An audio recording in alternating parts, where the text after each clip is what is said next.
All right, late night billiard enthusiasts, we've got a 10-ball ring game in full swing. Not only that, we got a special guest on the mic with us. Well, I'm not sure how special it is, but here I am. There you are. Introduce yourself. My name's Matt Payne. Play out of Burlington GRE Great River Amusements, and been a longtime friend, partner, teammate of Whitey Walker, and so I'm sitting here. I'm sitting here watching. I know everybody playing, so I'll sit here and heckle just as good as anybody. All right, yeah, I definitely Whitey's reputation precedes him. Heard the name quite a bit before I ever really met him. Now, I heard his name many a times. Yes. Before I ever met him, and for some reason, you know, when you get a picture in your head, you have no reason to, because you have no idea who they are. Right. It's but just a name, you just get a picture. I this old guy, Whitey. He's got to be an older guy. You would think that, and yeah, he's not the been case. He's been called Whitey since he was in his, as far as I know, ever since he was a kid. Now, anybody that knows Whitey knows that he can tell a story just as good as anybody, and whether or not it's true, 10% of it or 90% of it is like you could. But he was a kid, and his uncle gave him the name Whitey a long time ago when he was a kid on a boat when they were fishing. So. And there it is. Yeah, that's. I don't know how or why that came about, but he's been Whitey as far as I've known him for as long as he was. All right. So if there is anybody that has got their volume on and listening in, are both our volumes close to matching, and are you able to hear us? Let us know. It's like Eric's sold out and be racking up. Yeah. You must have changed the order. Which you got to do every now and then. Yeah, you have to, because if you're playing a ring game, it's inevitable that somebody leaves somebody terrible every shot. Every shot. It's just inevitable. So if you're playing a long-term ring game, and the opposite. Every once in a while, you got to switch it up. You got to change the order. So the guy breaking still breaks, but then you change the order after that. Exactly. Because it just happens that way. Yep, it just does. Yep.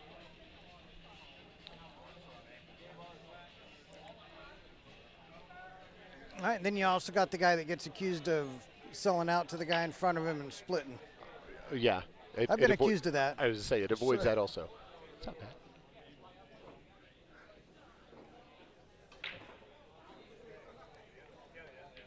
Yeah, I've been up there since we talked.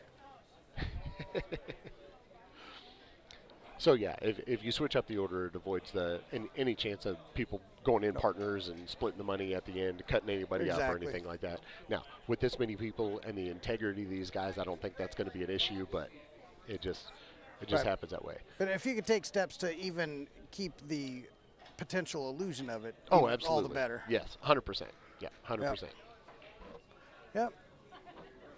All right, so we do have. I'm more familiar with Zarek and Jay.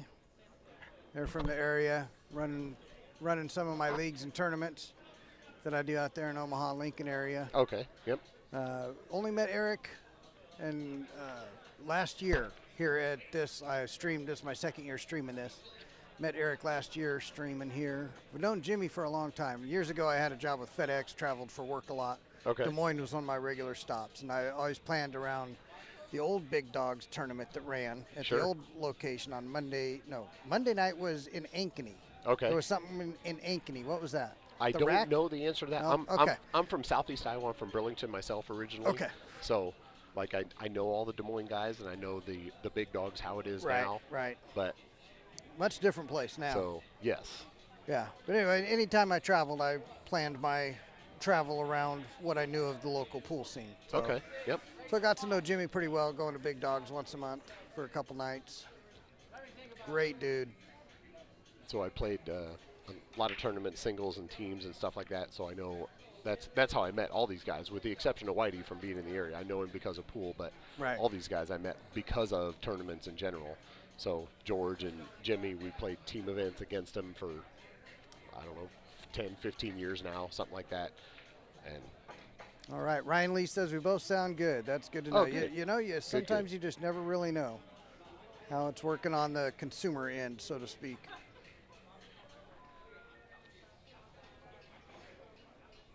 All right, so nothing says Ioma like late night action. I learned that quickly. Well, and if there was a microphone down on the table before I got on the microphone here, down hanging around on the table, Yeah. these guys, they are chirping and talking. Boy, there's a I am lot sure. of business being thrown back and forth. Yeah. Eric's good at that. It's I mean, they all crazy are. fun. They all are. But, Yeah, they all are. Yeah. You got the youngsters. They're still kind of learning. Jay's not afraid to yap as well. No. But he's a little more on the reserved side.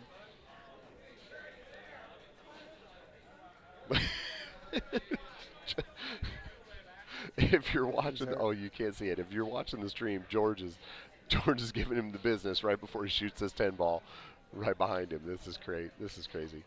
Got it. Drilled it. Good shot. Good shot. So it's not just the pressure of playing the ring game.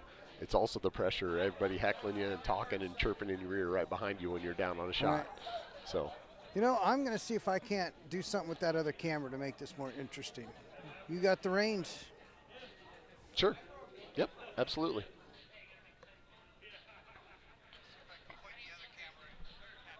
Yep, that's fine. All right, so he's going to go see if he can point the other camera at the table. What's up, Eric? I know, right? Uh-huh. I just got heckled for being on the mic. That's crazy. Yep. Uh-huh. Yep. So he's going to go see if he can point that camera at the people and see if we can get some crowd involvement going on based on all the heckling and stuff like that, which is good. So. All right, so we're setting up for a solid break. Ooh, nice solid break right there. Come out of there. Ooh, not sure he's got a decent shot at the one. Depends on how that 3 laid out. That's a close angle. Can't tell if the edge of that 3's in the way of the 1 or not. If it is, you might have to... Man, doesn't look like you can go behind it and go rail first, so... If that 3's in the way, maybe he can cross bank it. This bottom corner, a little 1-pocket shot. Come across, take the cue ball up table. He made the deuce on the break, so he's, playing shape for the 3 ball. We'll see what he does here. We can't see. Oh, he did try to cross bank it. Thing about a ring game, you can't play safes, anything like that. You just got to swing, go for it, which is the reason he hit it that hard. He almost hit the 3 right into the side. So Jimmy comes to the table with that's a rough leave right there. That's the hard part of a ring game. You follow a guy, he gets a good shot, and then he leaves you absolutely nothing to try to fire at. That's a super tough part about a ring game. So for those of you listening might be watching, don't know about a ring game, the way it goes, it's a rotation game, just like 9 ball, 10 ball. Anybody knows 10 ball, have to shoot them in numerical order. 1, 2, 3, 4, 5, so on and so forth. Oh, nice. Oh! Bank the 1 into the 5. So for those of you who don't know, the 5 is a money ball also. So if you make the 5, you get paid for it. But, so he banked the 1 into the 5, made it in the corner, and scratched, which means he doesn't get paid on the 5. Sorry about your luck. So, great shot, terrible result. Bad cold roll. Cold roll. So, no, the deuce was made on the break, Jimmy. You don't spout the deuce, man. Did he make 2 of them? Did he make the 4 also? Maybe I'm mistaken. No. Okay. Yeah, they're putting that back down. But a ring game shot rotation, just like 9 ball. 1 through 10. No safes. Got to go for everything.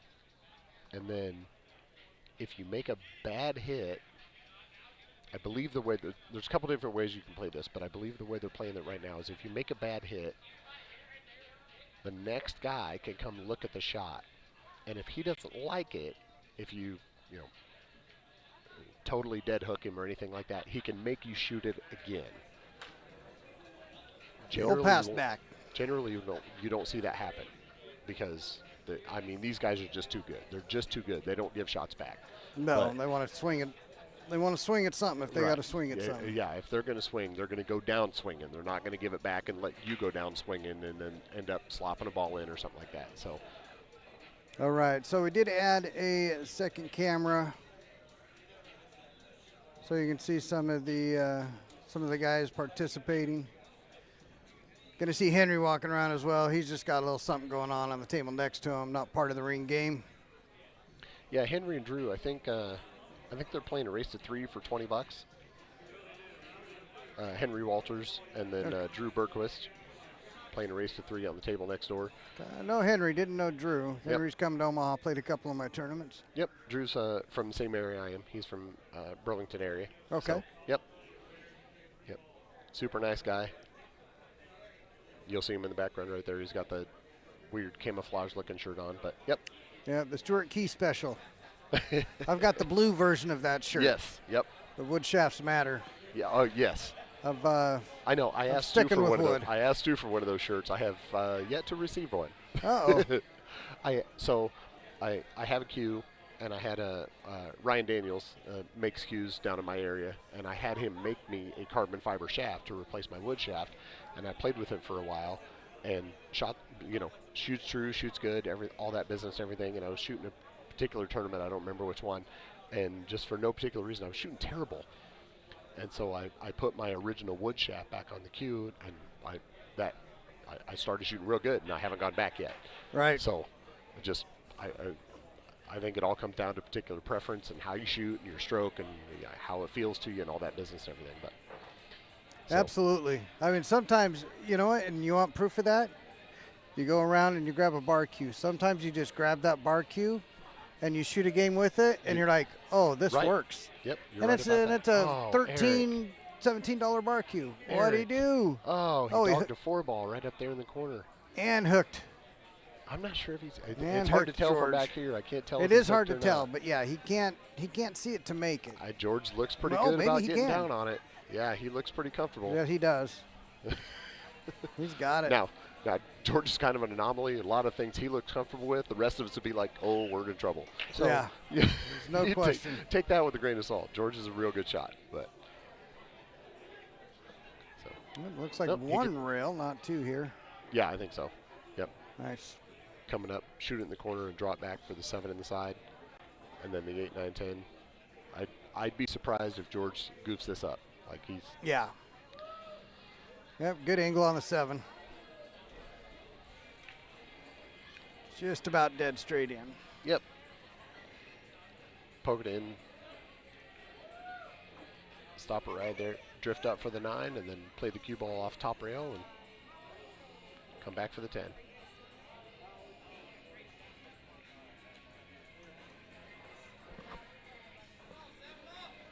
Well, yeah, I did for a while at Musette Bar.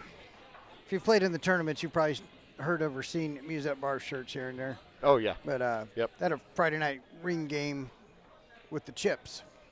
Oh, sure. Also did some with total rails.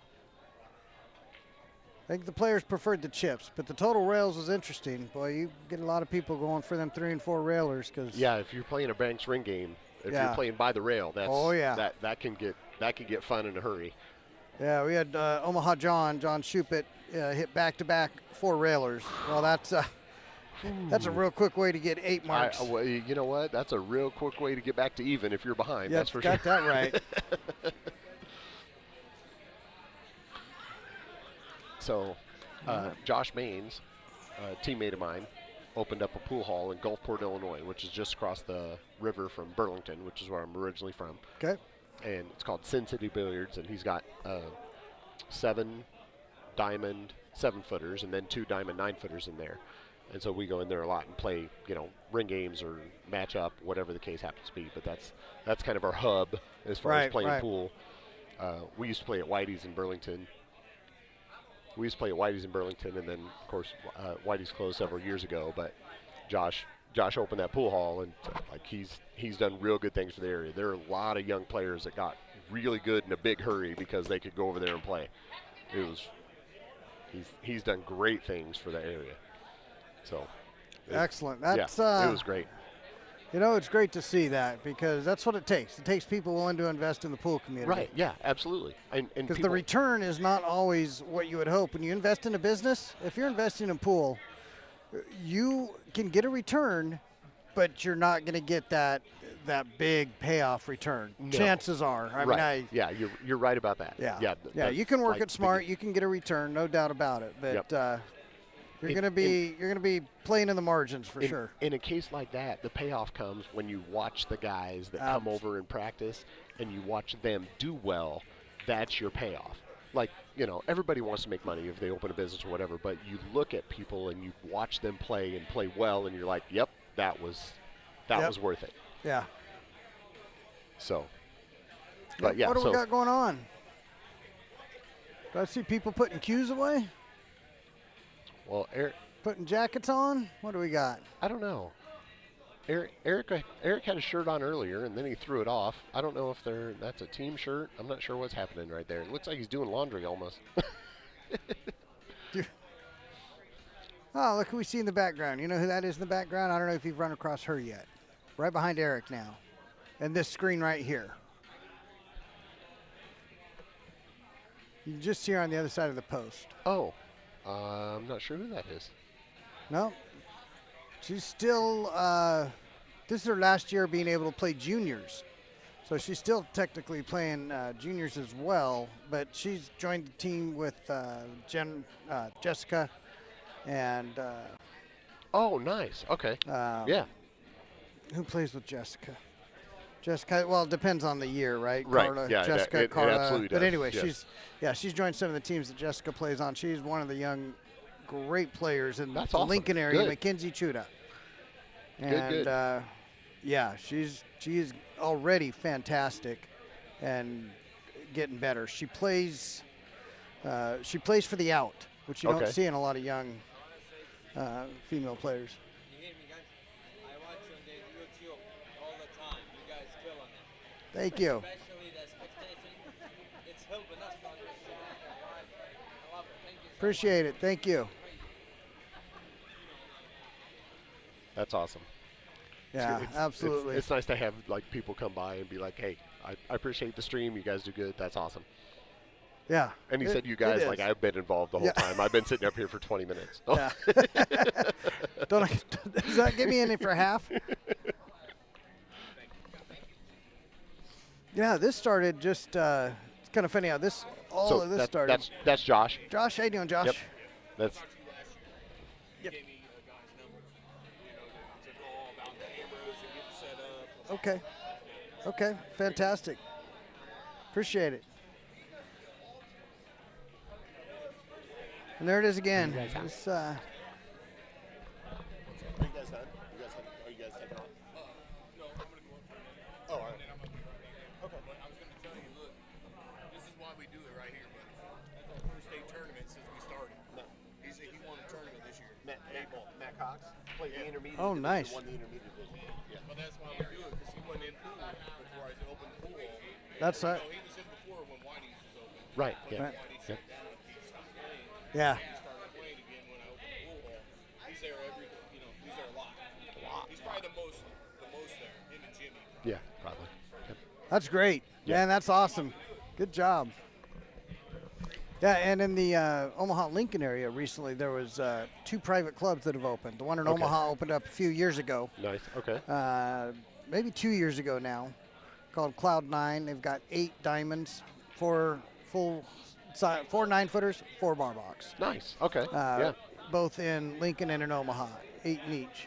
And some of the young players have really been spending their time there and improving. And when you start seeing who's finishing up in the money in these tournaments, it's these players that have been putting in the work. It's absolutely funny how that happens, huh? Well, it's just like any sport. I mean, like bowling, golf, darts. I mean, anything. The people that actually put in the work and put in the time to practice, you see their improvement, and they do better in the big events. Yeah, absolutely. So. All right, well, somebody said Whitey and George flipped the coin. Don't know what that means or where we're headed, but it's got to be good. Let's find out about that.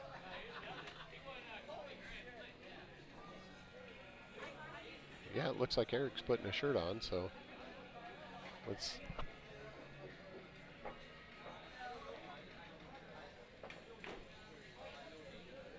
We lost this monitor again. That's wild. Then it got bumped. Well, we still got this one.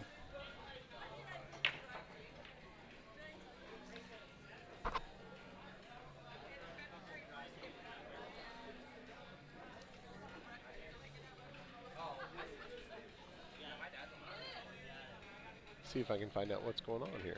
Maybe.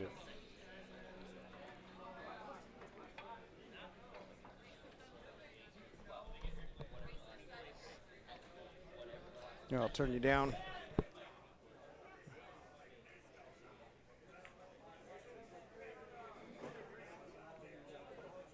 All right, well, trying to figure out who's doing what over here. Sounds like we got something happening.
Do we know what's going on?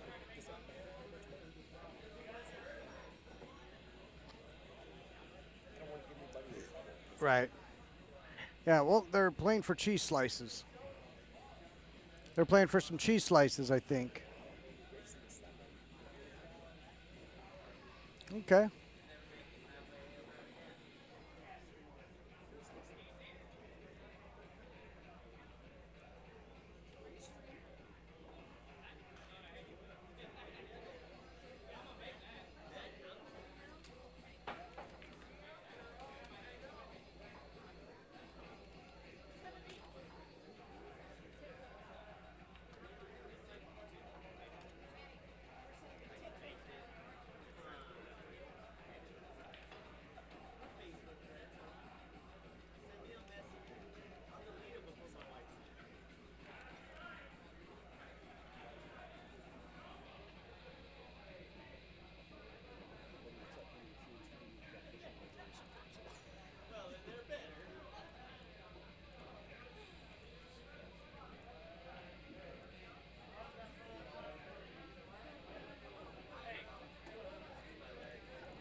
Oh, hold on.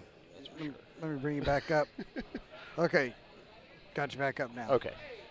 There's way too many people willing to give me guff about commentating about stuff. Apparently, they think they know me or something.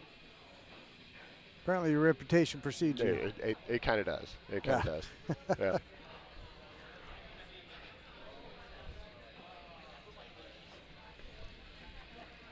All right, I assume we've got 10 ball going with the standard 10 ball rules. I believe so. Got to call what you want. I was going to say. Unintentional makes can be passed back. Are you guys commentating us? Yeah. Oh, absolutely. Yeah. Only the last probably 20, 30 minutes of the ring game. So you that one, those two shots I made? We got Eric Irwin here over at the commentating booth talking about if we were commentating on their match. Well, of course we were. Wants to make sure we saw his shots. Of course we were. Apparently he made a couple good shots. Making sure that we watched all those shots. I don't know. Come on! Cocksucker. I bought you fucking tacos. He did buy me tacos. Not only that, he had a shot I still talk about last year. And just for the record, I told you to let me play for you, and you could just pay for me, and you weren't willing to do it. So. Huh. How do you pass up an offer like that? Yeah. Yeah. There was the chirping down there was awesome. That was so much fun. I know. I wish we could have had that on the stream. That was so much fun. Yeah. have to get it mic'd up for next year. I'm not sure that's legal. You're gonna. We have to pay somebody to sit on the. I was gonna say you're mute. gonna. You're gonna have to have. I'm sure you can. my fuzzy balls on your shirt? Is that? Yeah. Weren't we talking about what might be legal? Hey, just fucking make it happen. I'll make it happen. All my words are- All right. Hey, good night, guys. Have a good one. Bad. I'll see you tomorrow. All right, we'll see you Always tomorrow. good to see you, my man. Take it You're always easy, man. making me smile. Go to bed. Always making me smile. Oh man, Eric Irwin, super good dude. Super good dude. Love that guy. Absolutely. Oh, If you get she's done gonna talking, poke out. if you get done talking to Eric and you're not smiling, then you weren't listening. Exactly.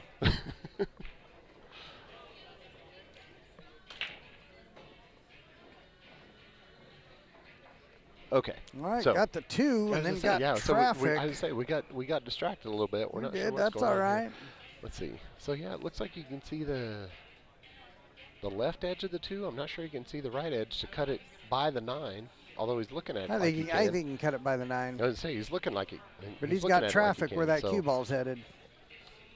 Unless he can My- draw above I it. was gonna say, well, no. My guess is he's gonna go in between the 5-8. Nope, you're right. He's right into the 5. Okay. Is that the 4 right on the side? I would That's say about the that- worst yeah, possible spot you can have a single ball. Yeah, I would say the 4's over there by the side pocket above Yeah. the 7, but it looks like there's a little gap. Is it off the rail? Okay. Yeah, I think there's a little gap. So if he cuts that in up there and comes across, I think he's good to shoot that 4 in the side.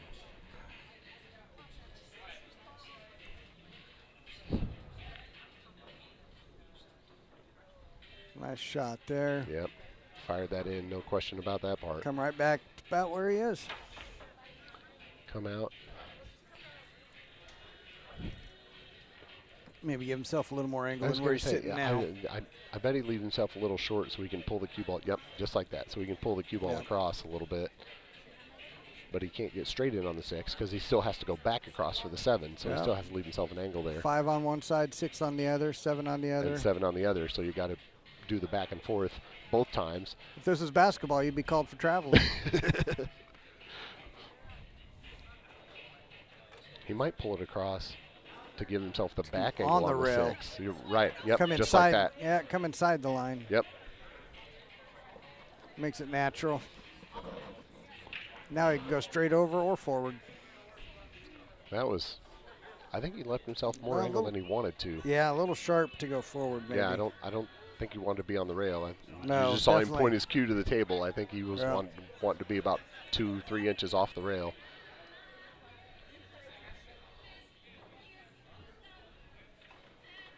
Made it quite a bit harder, that's for sure. Oh. How about that? Oh, no. Of course, that would have been Wow. George's choice. If he slopped the 8 in, would have been George's choice. Right, yes. Yeah, if they're playing the traditional 10-ball rules, yes. If he slopped that 8 in, it would have been George's choice to make him shoot the 6 or George to shoot it. Now, Thin cut here. Thin cut with insides available. well, and it's hard to tell if it goes underneath that 6 or not. But yes, if it goes underneath 6, you're right. That's a super thin cut. That's some Yeah, it goes. like deli slice. Oh yeah, yeah, it sure does. Yep. Yep. I can stand up and look at the table and the angle's different, but then when I you look know. at the screen, it's like, oh yeah, it looks like that goes. So It is definitely can fool you.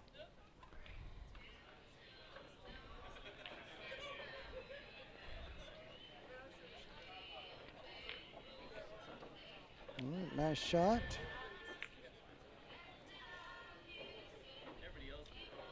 Get good on the 8, should be I was automatic gonna say, from yep, there. good on the 8. So play this out to just above the spot, something like that, so he can come off that bottom rail and come up for the 9. Just leave himself the.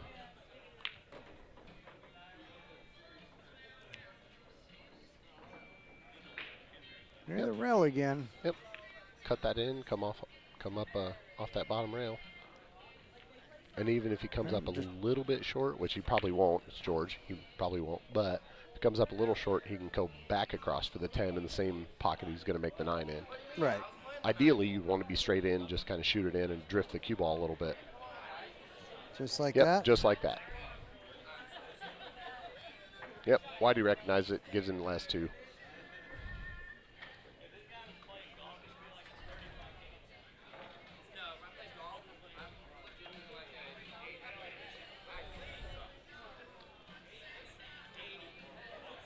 So I don't know. I wasn't keeping track. I don't know who came out good or bad or otherwise in the ring game.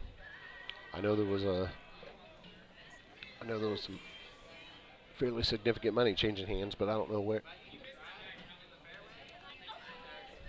Yeah, I don't think any one person ran away with it, No, but I'm sure a couple of them ended pretty good. I was going to say, I think a couple of them ended okay, and a couple of them ended not okay, but I'm with you. There was no one definitive, wow, that guy made money.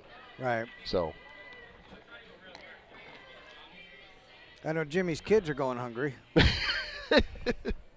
But, you know, it's a sacrifice, I guess, we're willing to make. And listen, Internet, you know, we're just playing here. Ain't nobody's kids going hungry because of a pool game. Not this pool game anyway. Yeah, yep. Somewhere, sometime, somehow, probably, yeah, somewhere. Make sure Not here. Make sure we know we're all good. But. Oh, Bob. How you doing, Bob? Thank you.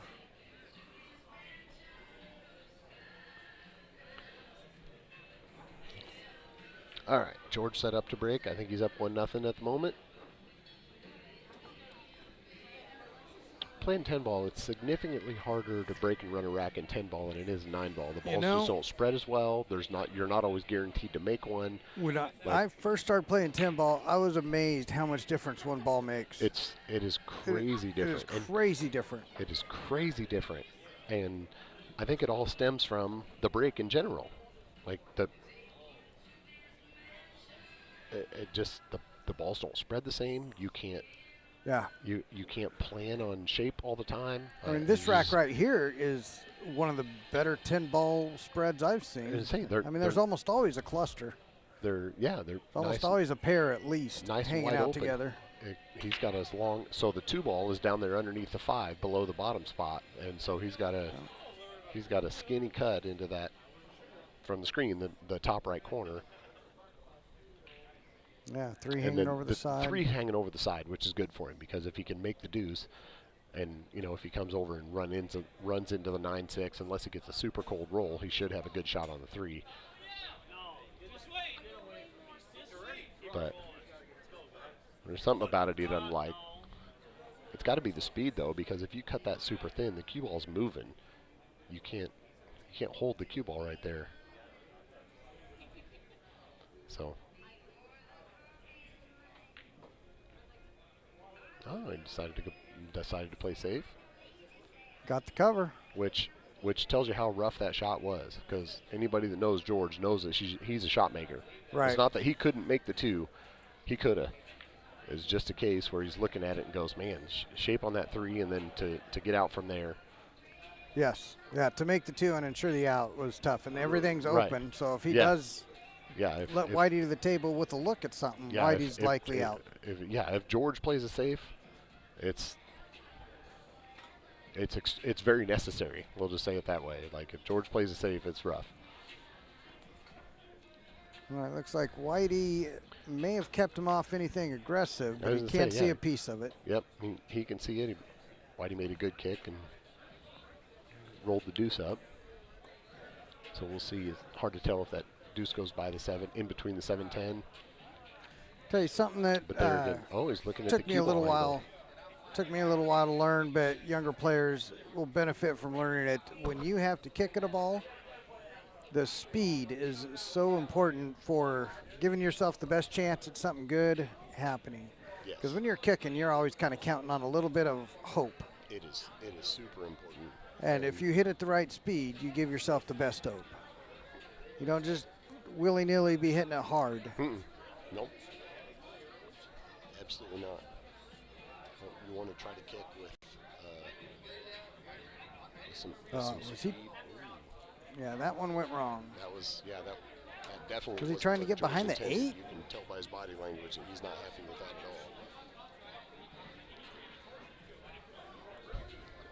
So, but yes, back to your point, when you're kicking at something, you want to kick with a purpose. You want to try to kick with a correct speed or angle or do something on purpose. You don't just for the most part. Now there are times where you just have to fire at it because you ain't got nothing else. You're not wrong. But in general, yes, when you want to kick at something, you want to look at it and try to kick accurately. Just like if you were cutting a ball or something, you want to try to kick accurately. Is he going to come out? Yep, came out enough. Almost he came came up out short, enough. but he's all right. I think And he came even out if enough. I'd thin it in the side and come off the top rail and shoot the 4 in that bottom corner by the 5 maybe.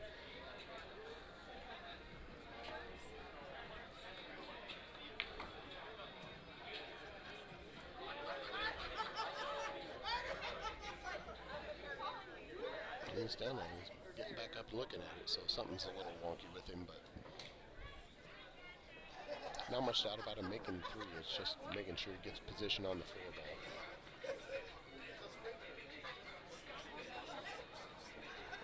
Yep, exactly what we talked about. The 6-9 over here on the rail. 6-9 over there on the rail, he's got to get pretty good on. He's got to get above the 6 to make sure that. yeah, 5 to the 6 is the difference maker in this rack. Yep, that's the one. Looks like he got a good angle. He's a little jacked up over the 9, but looks like he can just punch it off that side rail and come up above the 6 and be all right. Yep, good shot. Real good shot.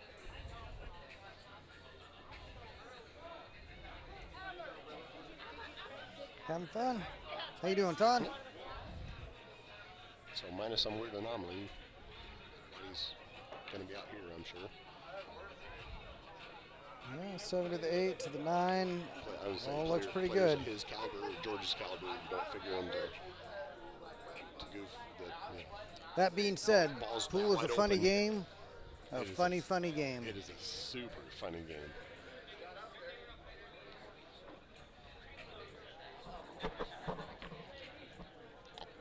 We've all seen better players manage to screw up worse, but it is pretty rare.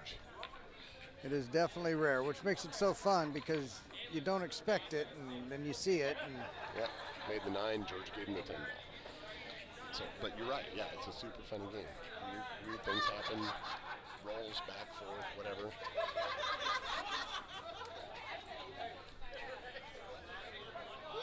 I don't even know. No, that's. Wait, I thought you were headed to the bar, man. I'm not going to make you buy me a drink. It's okay. Hi, my name's Blake. Matt.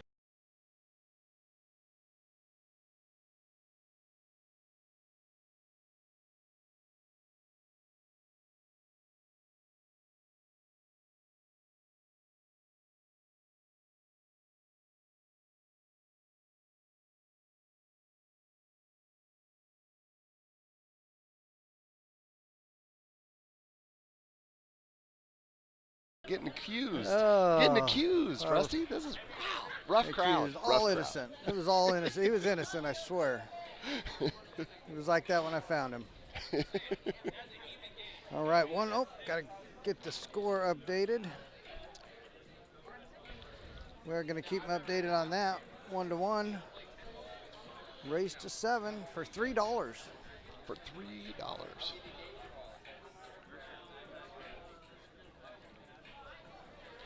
These guys have so much pride between them.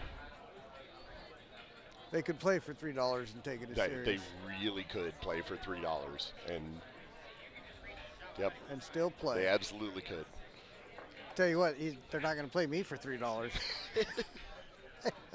I'd probably play him for $3. All right. I used to when I lived in Burlington and played Whitey teammate forever, so he'd come over to the house and we'd play in the basement. I had just a standard Valley bar table in the basement, and we played $25 sets for however long until Right. both of us, one of us got too tired or whatever, and so I didn't very often come out on the good end of that. Not gonna lie. No, that's tough Generally, action right I was, there. I was kind of paying for lessons, but That's how they it were works. they were really good lessons, Absolutely. no doubt. So I thought he was really tree-topped on that 4, but he's got a little gap there. yeah, he's got a little gap Still on it. definitely interfering with It's his cue. Very much so. These are Very tough. much so. Yeah. I don't think he's got to manipulate for shape, though. Just Well, watch his I speed. was going to say the hard part is the ball he's bridging over is the ball he has to play shape on.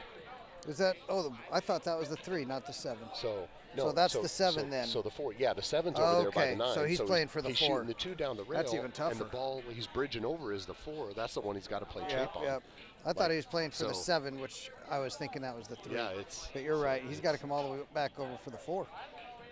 So it's a little bit. Thank you, Clayton. My man Clayton. Thank you, sir. Appreciate it, brother. Yes. All right, good people. We're streaming the George and Whitey action match. Yep. They were. Yep. Clayton seemed like a really good guy until I saw his hat. And then, Oh no. I mean, What is it? Clayton just came by. He's a Kansas City fan. I'm a Buffalo fan, so he's automatically an enemy. I just changed the match. Is that just because Kansas City's actually won Super Bowls? It's because we can beat them in the regular season, and somehow in the playoffs we just can't figure it out. But if it comes to the regular season, I don't have any it's a golden. We got to win if we play Kansas City. Has been a tough. But in the postseason, we can't get them. I don't know what it is. I know. Whitey's a season ticket holder for Kansas City. So we went down there and watched, not last year, 2 years ago when they played in the playoffs. We went down there and watched the playoff game down in Kansas City. Oh, that'd be something. So I'm head to toe Buffalo gear, and I go to preseason. so I think he said he was on the list for like 15 years, 16 years, something like that before they got a hold of him. Wow. Yeah, it's wild. But yeah, Whitey Walker's been a Kansas City Chiefs fan for I don't know how many years. So he's not a bandwagoner. Well, no. But I mean, we're I in still this like him. area of the country. I don't hold it against him. Like, he's still a decent dude. Yeah, I moved here from Oregon in '96. Okay. Not here, but to Omaha in '96. And at that time, obviously, the Huskers were flying high. Sure. Yeah. They were absolute brutal powerhouse at that time. And I think it's me. Ever since I moved here, they've just struggled. So I'm glad I could do what I could do. Well, I've been a Buffalo fan ever since I was a kid. I fell in love with defense, so I was a Bruce Smith fan. Oh, yeah. Way back Bruce in Smith the, was great way yeah, back. So, yeah, it's Him and Bennett. That game wrecker kind of mentality is like, Yeah. that dude is awesome. I went through 20 years of Tom Brady kicking our behind and everything else, and Yeah. you can't argue with greatness. So I don't have any hard feelings against that. But now, for the past several years, like, all right, cool, I got a team to root for again. Yeah. Yeah, And then- Josh Allen's So- really turned it up. So I don't follow a lot of pro, but I follow the Ducks. So I just kind of like seeing the former Ducks do well. So I was really happy to see Bo Nix and the Broncos, which had a really good year. Yeah, they did have a good year. And they were supposed to go farther than they did, and then Bo Nix ended up breaking his ankle at the end of that Buffalo game. That was brutal. Otherwise, I feel like they would have beat New England and ended up in the Super Bowl, but rough. What's up, man? Well, yours that's- is in I would full say that's view one as well, streaming. Well, but that's the one we're yeah, commentating. we're kind of talking back and forth. Yeah. Yeah. We've talked about that weird shirt you have on. Drew just came up and asked us if we were commentating on just one match. He's on the far table there. Him and Henry are playing. So he's walking around in the Wood Shafts Matter shirts right there. You know, I always wondered if I lived long enough, if I'd be that last guy in the pool hall, like that last guy on the tennis court with the wooden racket. Right, yeah. Everybody Yep. else got the carbon, but I still got my wooden. But I don't think so. I think wood shafts will stay around. I think they'll stick around, yeah. And I have tried. I was recently at a tournament in Grand Island, and Rodney Morse stopped by. Yeah, okay. And he had some of his stuff he was selling there. Plus, he had a keel wood and a new type of carbon fiber. I forget what the carbon fiber was. It did have a little different feel than the other carbon fibers I've tried, but the keel wood, well, I could see possibly switching to a keel wood. I don't even think I'd ever switch to carbon. Good shot there on the deuce by Whitey. When I've played this long with wood, what I want to learn how to, Sure. Yep. learn how it's going to squirt again. Once you learn how your stick's going to squirt, you just stick with it, right? I mean, it's hard not to. yeah. But then you see, You play with other sticks and they squirt different. you see world beaters play. You see world beaters play, and they're doing all sorts of, Van Boning, all the professionals. Oh, yeah. Not all, but a lot of professionals shooting with carbon fibers Almost- and stuff, and they're almost all of them. Just about all of them.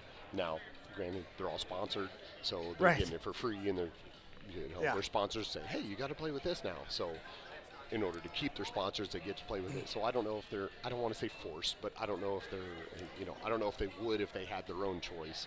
Well, and they've also got the hours to put in to learn the different Oh, yeah, shaft. you're right about that, too. Yep. Considering the fact that that's what they need to do, that's their job. Exactly. Yeah. They can put the hours and practice in to learn how to adapt to what they're shooting with. But I bet you and I both know a guy who's changed his shaft every 3 or 4 months over the last 2 years. Absolutely right? right. We Yep. all know one of those guys. Yep.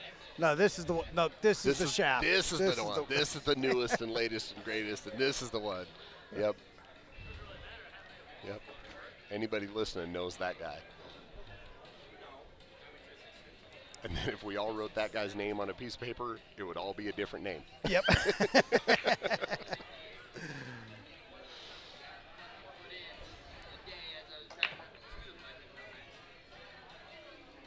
Whitey left himself in kind of a tough spot here. He can make the 5, but I think he's debating on how to get good on the 6 and get out right here. He doesn't want to bump, but this may be, unless he can come above the 6 So into the 7. I don't I don't know if he can follow forward and then bump back in. Oh, he's banking the 5. Little two-way action here, I So think. I was to say. So Plus, yeah, that gives him the 6 if he makes I it. was going to say if he snaps the bank off, he's got the 6 right there in the side, and if he doesn't, Oh, how about that? Or what, or- you're saying or- if he or doesn't? just- I'm sorry. What are you thinking? I'm sorry. I'm pretty sure my half sentence wasn't worth saying right there. Well, he stopped you mid-sentence. So, Whitey yes, will do that. Yes, he will. All right, great shot there from Whitey. Yeah, Is super he gonna great have shot. to? Super good bank. Looks like he's going towards the 7 with the Q after the 6. So presume he's going into the side. I was going to say, Yeah. it's hard to tell from the monitor if he has to go into the 7 or the 9, but yeah, he's definitely got to roll forward. He's got a funky angle. Not funky, but he definitely has to take the cue ball up towards the 9-7. Yeah, he's got to account for tapping one of those. Right, And so anytime you're doing that, Yeah, got to if be you- careful. Yeah, if you got to move balls, weird things happen. Weird things can happen. So you see him pointing his cue and lining up where he wants to be and what he wants to happen. And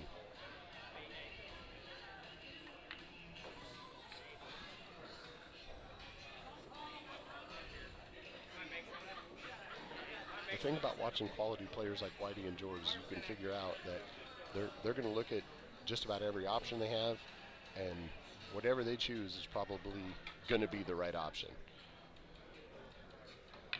Right. Like neither one of them get in too big a hurry. They don't. It's rare if they actually overlook something, anything like that.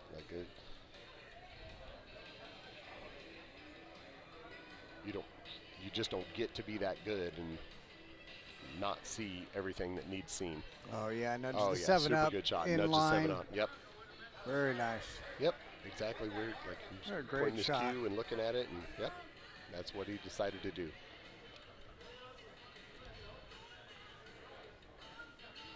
Hank, him and George are exchanging recipes. Oh yeah. Well, one of them makes a great peach cobbler. Ooh, I like peach cobbler.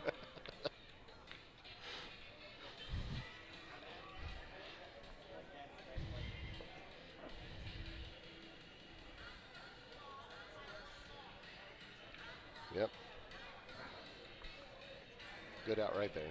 Stayed in line. Did exactly what he needed to do with when he had to bump balls. Right. When he was bumping that 7, he knew exactly where that 7 Right. was headed. Yep. Played it. Knew exactly what he wanted to do, and then went ahead and did it.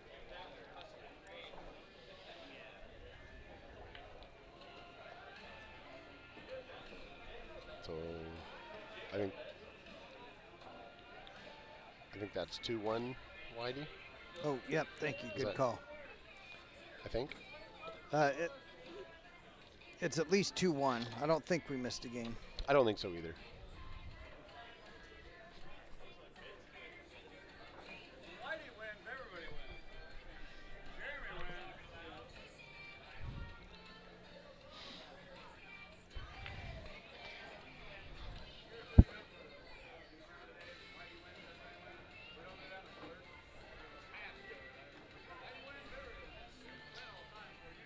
So for those of you on the stream watching Whitey, he's telling George a story about the big thing at state tournaments is when Whitey wins, everybody wins. And all that means is when he wins money out of the state tournament, everybody goes to the bar and Whitey pays the tab at the end of the night. So that's, when Whitey wins, everybody wins. That'd make you root for Whitey. So he'd go into the bar and tell the bartenders, like, listen, I need you to start me a tab, and he'd tell them the password.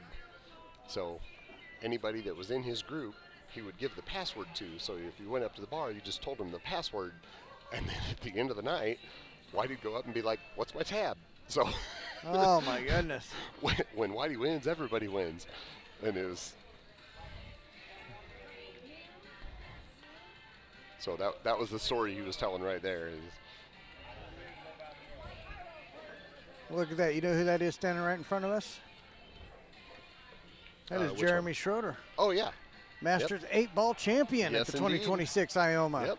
Shot good. Shot very good. Real good. Got pushed to a second set in the finals, Did which he? can rattle you. Who played him in the finals? Uh, I knew he won the hot seat. Jamie. Jamie Tips. Yes. Oh, okay. So that's who he played.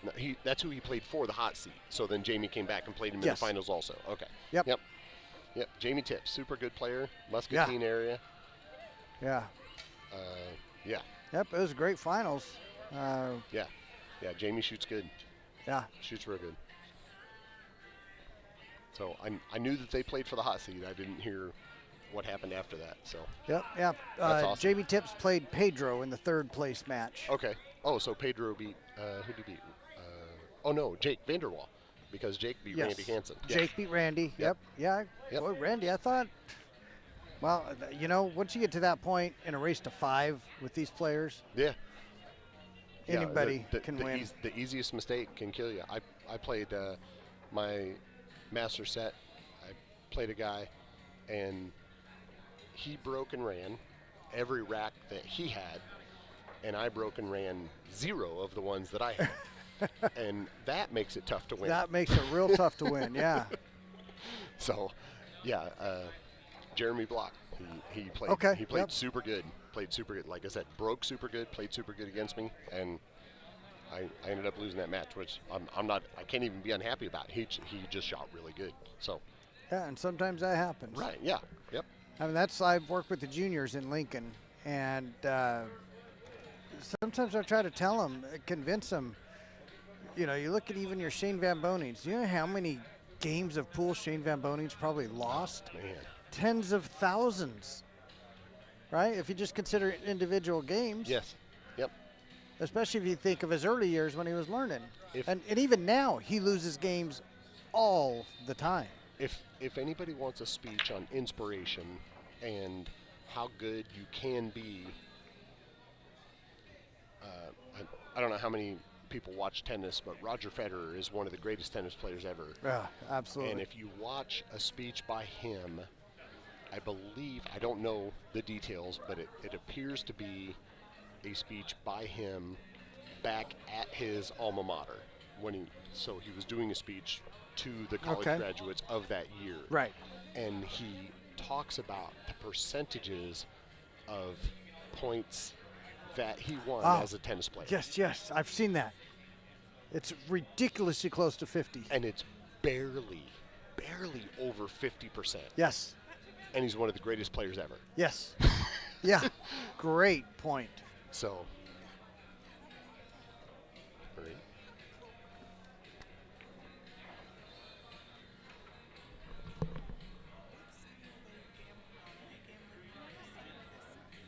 Over here. Over here, Jimmy. My man, what's up? Good. Two of the greatest people you'll ever meet right there.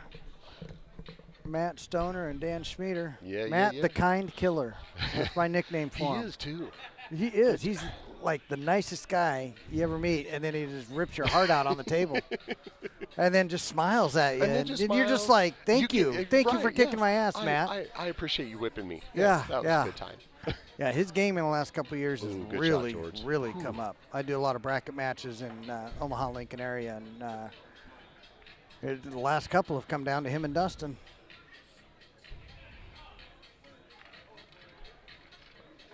Where did George take that 7? Did he cut it- shoot the gap? He cut it in the bottom corner underneath the 9. Okay, he shot the gap and cut it? And then the cue Oh, ball my came back goodness. across, and the cue ball came just above the side pocket. It was, Okay. when it That came was- back across, anybody watching was going, "Oh God, it might scratch," and it didn't. He played it good. Yeah, he had to have played that 7 ball good. I saw Yeah, the he layout. did. I didn't see Yep. the actual shot. So.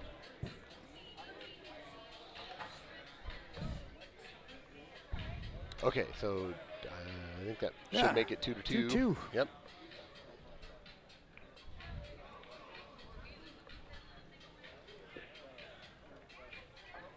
Uh-oh. Oh, my phone just died. And I was it's getting, dead. I was getting texts from people. I was like, oh, maybe they're listening to the commentator. But then my phone died, so we'll see.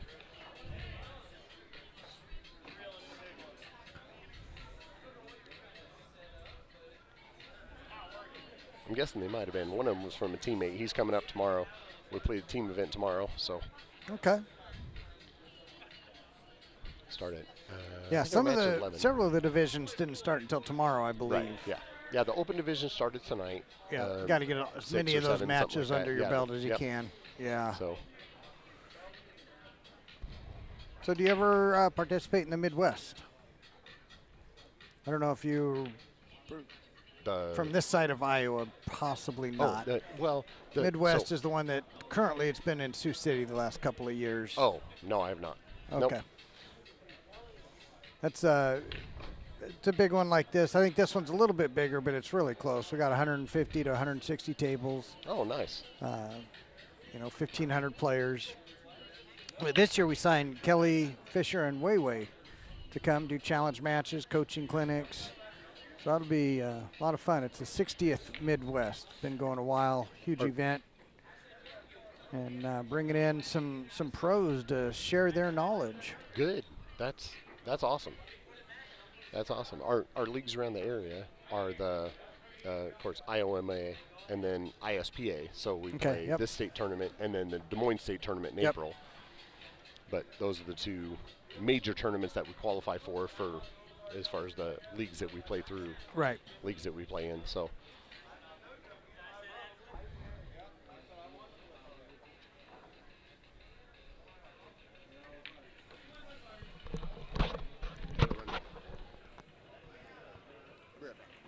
All right, running solo for a brief moment. Why are you trying to get a leg up?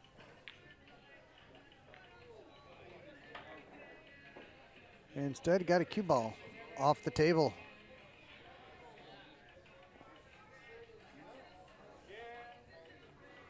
George, ball in hand. Work to do. Got the one and the two next to each other? That is. And I don't think you can take the two down table.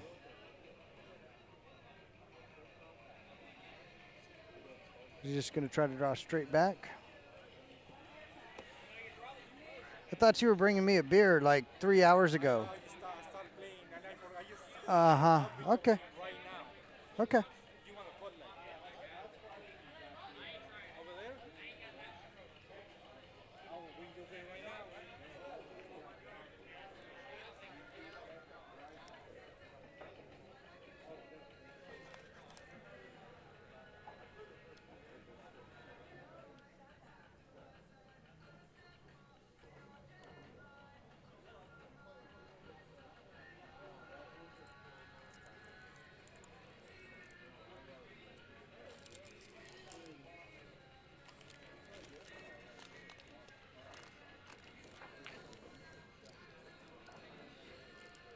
All right, got the 1 and 2 down. 3. Follow that forward for the 4.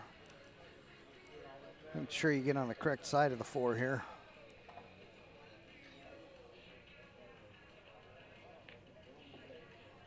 Oh, nice punch. Is he going to get there?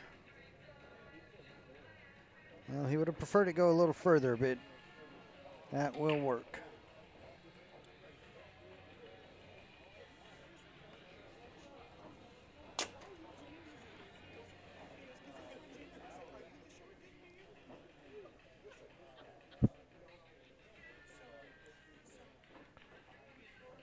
All right, just take a little bit of a longer 5 there.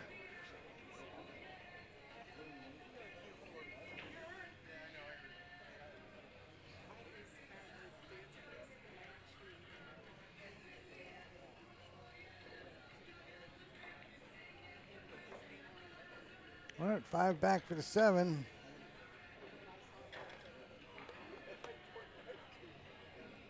Looks like he's just picking them off from here.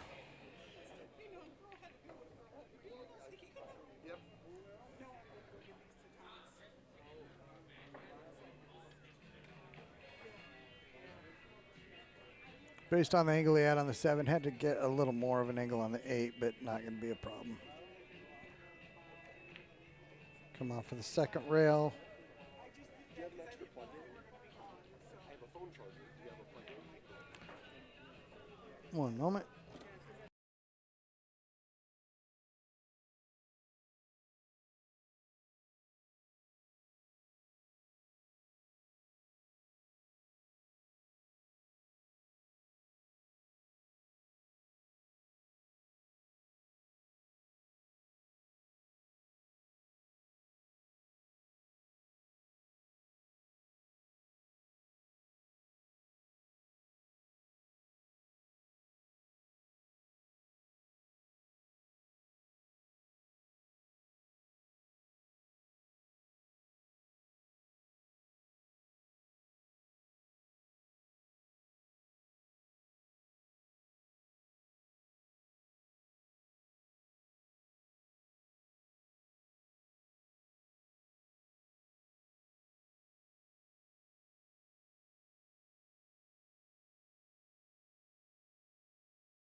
We're on.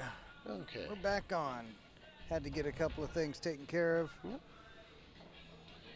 Had to give some love to our favorite massage Our therapist that we massage see at all therapist, these Marie. tournaments, Yeah, Marie. She's wonderful. She is. She is fantastic. Yeah, she'll find those knots and she'll take care of them. And she's a sweetheart. George, tough cut. Look at this 10. I was gonna say it's a Look tough at cut. this He's 10. almost looking like he's trying to bank it. Boy, you gotta if you're cutting it, that cue ball's gonna go.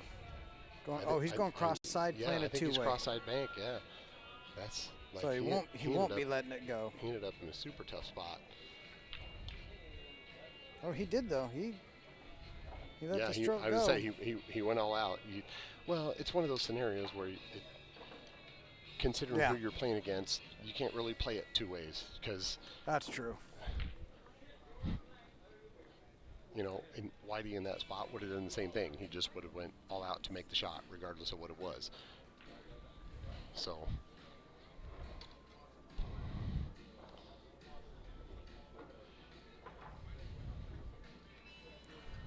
Matt just said he was watching him on the way up here, watching Jeremy. I hope he wasn't watching while he's driving. Not that anybody ever watches their phone while they're driving. Wow, 4 balls went down into the cue ball spot. So- Whitey had to retrieve 4 balls out of that. Out of the cue ball hole. Teammate of mine sent me a text and said, "Hey, you make a great commentator. I watched your matches earlier. Maybe you put your cues away and just keep the microphone." Well, Hey, well, not gonna lie, it's a lot easier. I find this a lot easier than listen, being at the table. you know what? I don't know about you. I've never missed a ball from back here. No, since you've been up here, No, perfect yeah, record. I know. I'm perfect record, 100%.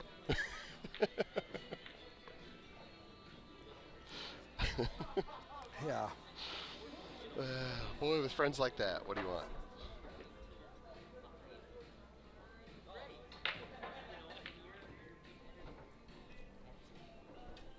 Oh, nothing.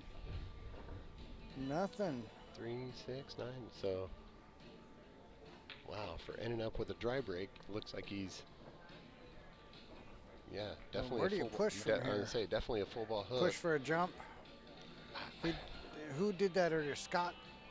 No, yeah, Scott pushed to a jump. George passed it back, and Scott nutted it. That was in the 9-ball finals.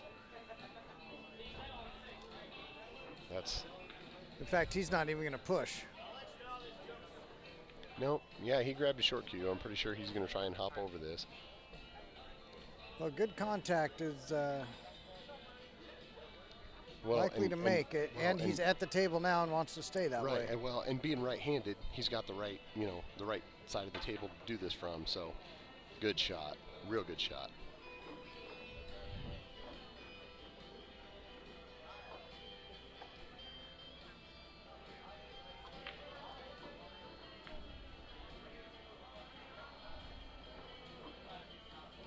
But I think that 2 goes in the side.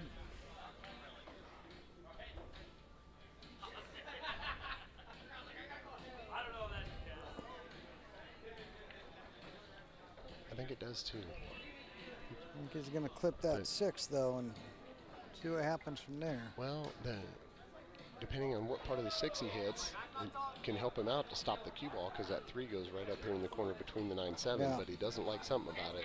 Well, I think he's going to hit the 6 thin. Yeah, I would say he must not be hitting the 6 in the right spot. And because of how thin he has to hit the 2 with the cue ball on the rail, he can't really, Yeah. stop the cue ball at all. He just kind of has to roll it. So, Yeah, I think. yeah, that cue ball, the momentum must be bugging him. Cue ball momentum rolling forward.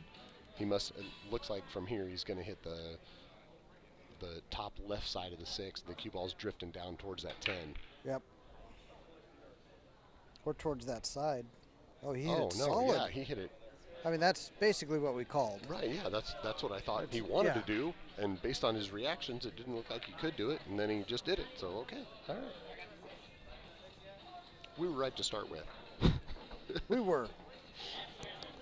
I think I misled you. All right, 3 ball now. Where we got the 4. So I'm guessing 4 and the 5. well, I would say that I think the plan here is to come 2 rails, top rail, side rail above the 8, and then drift down and shoot the 4 in the side. That's just send that underneath cue the ball 8. towards the 6. So yeah, yep, 2 rails towards the 6 to. Oh, he just 1 railed it.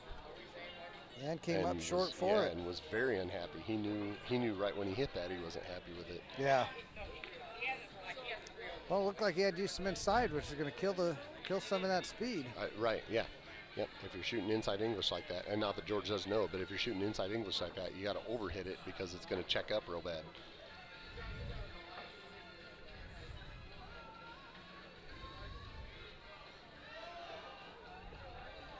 All right, the bank gives him the rest of the rack. I was though, going to so say just the hit good it. part is he doesn't. Yeah, all he has to do is make the bank, which George is a great And he banker. did. He plays a lot of one pocket, so he's a real good bank artist, and without having to play shape, you just make the bank shot, which he did. Yep. Yep. Yes, he did, and just about dead center pocket. So he's got a little back angle on the 5. I guess my guess is maybe bottom rail and come up and shoot the 6 in the same pocket he's looking at the 5 for. Unless he's now he's looking at maybe trying to draw it back.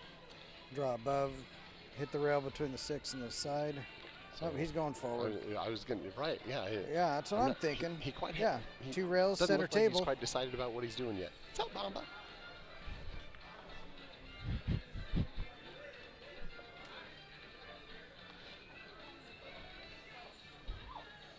Still not sure. But here you go. This is one of those, we talked about this earlier when we talked about Whitey looking at this and George looking at this. Whatever they end up deciding to do, you can pretty much figure it's probably the right decision.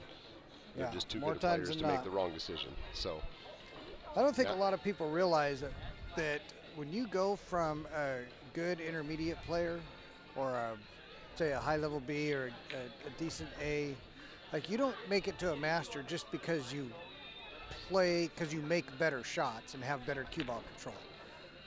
What you do, you end up making more shots, having better cue ball control, but your mental approach to the game, your pool IQ is huge to make that leap up to the master level. Yeah. Taking the right ball, playing it the right way. Playing the right pattern. Pattern play. Playing the right angle.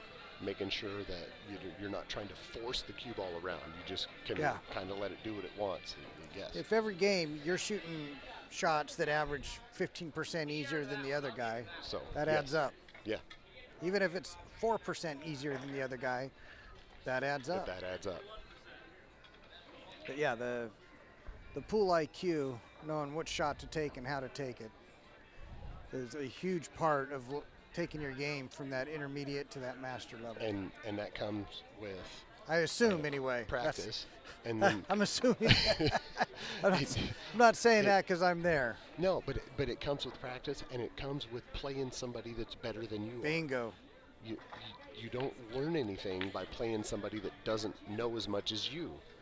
I will say I've learned a bunch about pattern play since streaming, and oh sure, yeah. I watch the game more intently and differently, and when they're taking balls that maybe I would have played differently, I'm seeing why and learning from it. And then a lot of the times I end up streaming Dustin Gunya, who's one of the highest pool IQs I've been around. Dustin shoots real good. I love Dustin. He's a super good guy and a super good shot. Fantastic, I like Dustin a lot. And his pattern play and his pool IQ, like I said, is one of the highest around. Oh, absolutely. Yep, absolutely. Boy, I learned so much streaming his matches. Sorry, I'm trying to scare her. Oh, my bad. What the fuck are you Listen, ladies, you're going to have to keep this under control. Wait. Security. I'm just kidding. I think you're gonna shut the. I have the hiccups. Oh, the hiccups. I think that is straight out unless Sarah just You're supposed to scare her, not antagonize her. That wasn't scary? I was going to say, I don't know, what about that wasn't scary? I don't know. All of a sudden, out of nowhere, I've been tasked with getting rid of somebody's hiccups, and I'm not sure how that... Of course. Well, if we're going to scare her, she can't know we're coming. Right, I know, Yeah. right? I was like,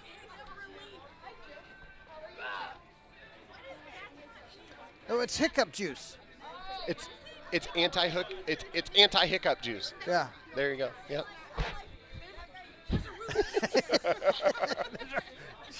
It's okay. I was trying to roofie him. Hang on.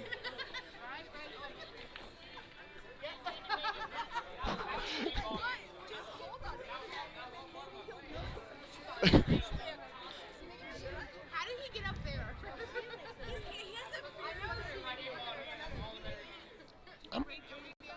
But believe it or not, I'm a good guy. Are you commentating right now? Yes. Yeah, we're commentating on the George and Whitey match. Yeah.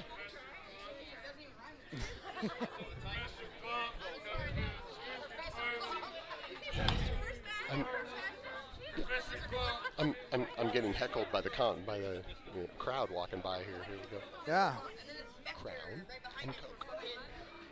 You want me to die? No, You want me to die? I just offered it as hiccup cure. He's been, just for evidence, that's what he's been drinking, and he does not have the hiccups. No, yeah. I don't know. That's science right there. I've tried everything else, and I feel like it worked.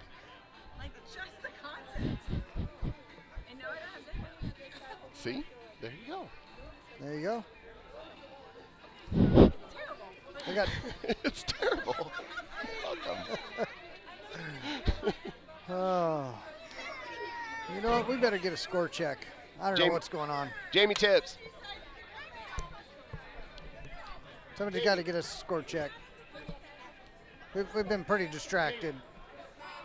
I thought that was you commentating. It was. We were watching like, is that Matt? Yep, it sure is. Just had to congratulate Jamie Tibbs on how he shot in the 8-ball tournament. Shot super good. Ended up getting second.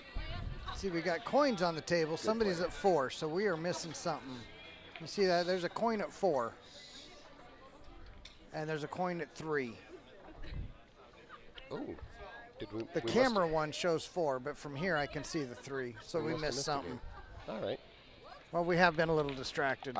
Yeah, we've been. Yeah. Yeah. Pool? Right. What pool? All right, who's out there can get us a score check? Bamba? Somebody? Dan? Yeah. Well, we'll see. I was going to say, what- yeah. We'll see who moves the coin. We'll see what happens right here when. It's either going to be 5-3 or 4-4. What are we commenting? What is this? George and Whitey are playing right here, so that's what we're commentating on. Well, They're gambling. For what? Yeah. A little bit louder. Race to 7 Yeah. for 3.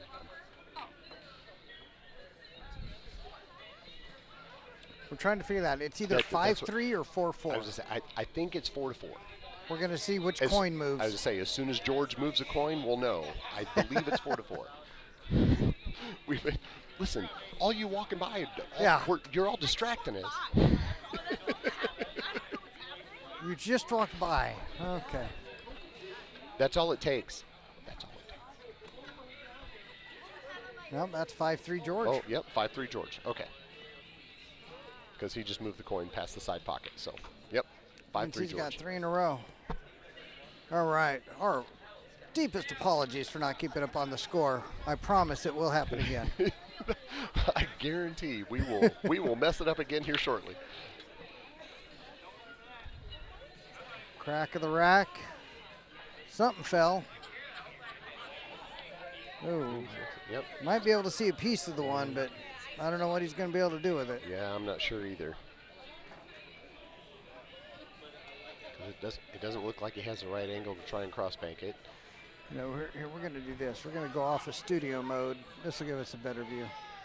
When I'm working on stuff, I need studio mode, but we're basically just watching this, so that'll give us a little better view. I don't know if maybe he can thin off the edge of it and play it safe, like lock it up behind the 2 and play the cue ball down onto the bottom rail, something like that. Now, what I would do is I would thin off the edge of that 1 and then put the cue ball into the side pocket. But that's just me. But that's not the goal here. That's were definitely talk- not the goal. We What were would talking George about the do? goal, not the we were talking about the goal, not the result. WWGD. What would George, What would George do? All right, so earlier, Marie, the massage therapist, came up. Sure. And if I may, I just want to point out that look what I got from Marie right here. You see those? Oh, nice. You got Huh? some ducks. 2 little ducks. I am from Nice. Oregon. She knew I was from Oregon, so she gave me Wow. this little green and this little yellow duck. So this is how rough that leave was. Oof. He pushed. Because if anybody knows Man. who you're playing against, either Whitey or George, it is brutal to try to push out against either one of them. And Right. George was forced to push out. So that's how nasty of a leave that was after the break.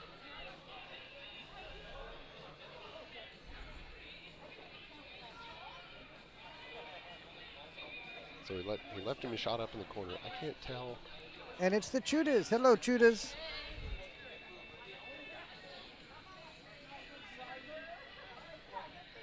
So that's the 2. So the 1 and the 2 are right there on that side rail. So he's firing at the 1 ball, and the 2 is right there next to it. Is he firing the 1 ball away? Almost looks like, So no, he's trying to make it. What am I thinking? good shot. So he bumped it out. So Oh, he could and make I it think the it bottom bumped. corner. Yep. Yeah. Yep, it goes in the bottom corner now. It didn't go So- down table before. No, nope. So that's the 3-8 right there. So he's Great going to shoot the shot. deuce, and then the 3 is right. 4 to the 5. Just down Let's see. I was going to say the Yeah. 4, 5, 6 is tricky right there That because is tricky. they're all kind of in a line, and You got to it's- check up to go from the 4 to the I 5, would I say think. it's hard to get on the 4 for to shoot the 5 in the opposite corner that is facing. That's a tricky sequence of balls right there based on their orientation. We're all about So, to be learning something we'll right see. here. How's Whitey going to approach it? Assuming it's Whitey, which is a safe assumption, but not guaranteed. There are Looks no like- I was guarantees gonna in say, pool. Looks like he's following this 2 down, bumping into the 7, something like that. Yep, there he is. Oh, the 2-8. So, He hit the 2-8. 3.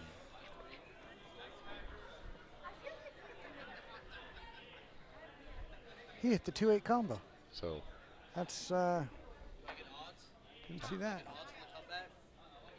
I'm betting on White. What did I miss right there?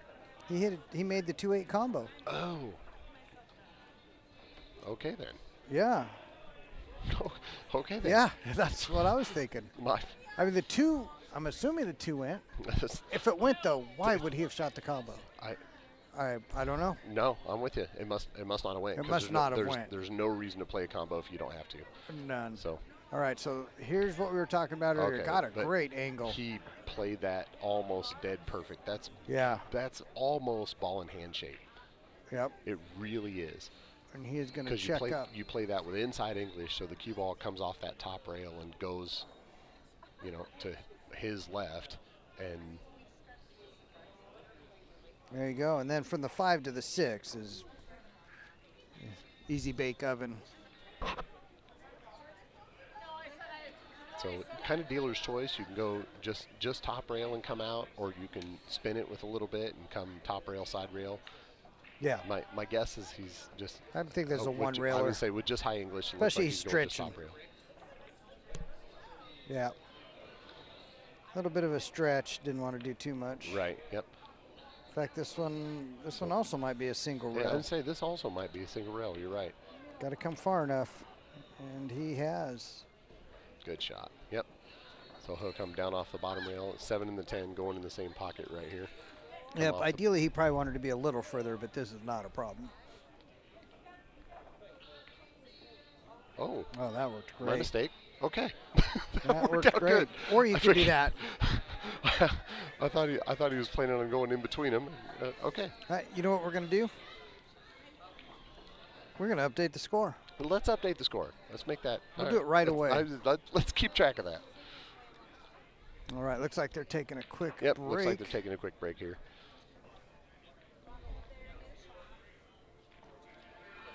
I heard the word shot. I'm going to say So I don't know what kind of break they're taking, but I've got a good idea. I'm going to take half a second here and All right. congratulate Jeremy Goodner on winning the 8-ball for the Masters. Jeremy.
All right.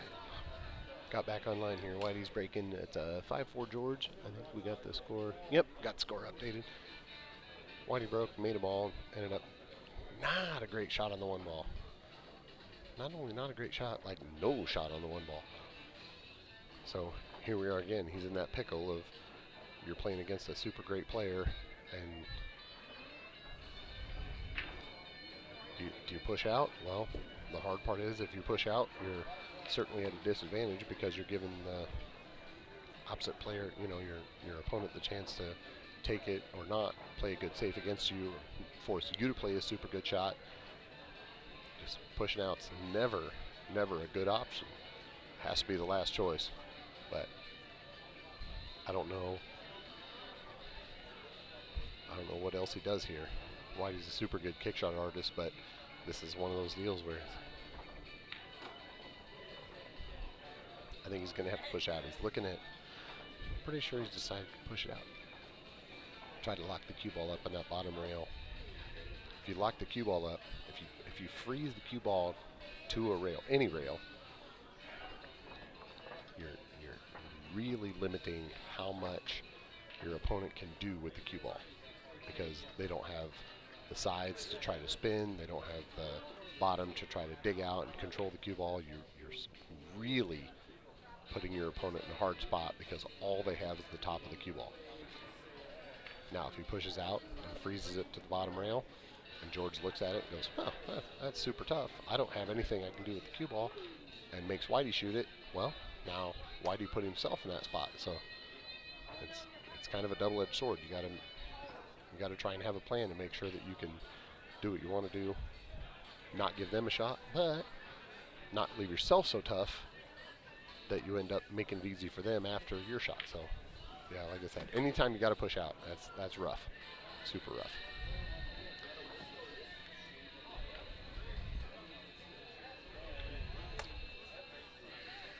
So yeah, it looks like he's one or two things: pushing to the bottom rail in between the couple diamonds, or pushing to the bottom rail underneath the 10 near that. Oh, here we go. Near that bottom pocket. He's pushing out.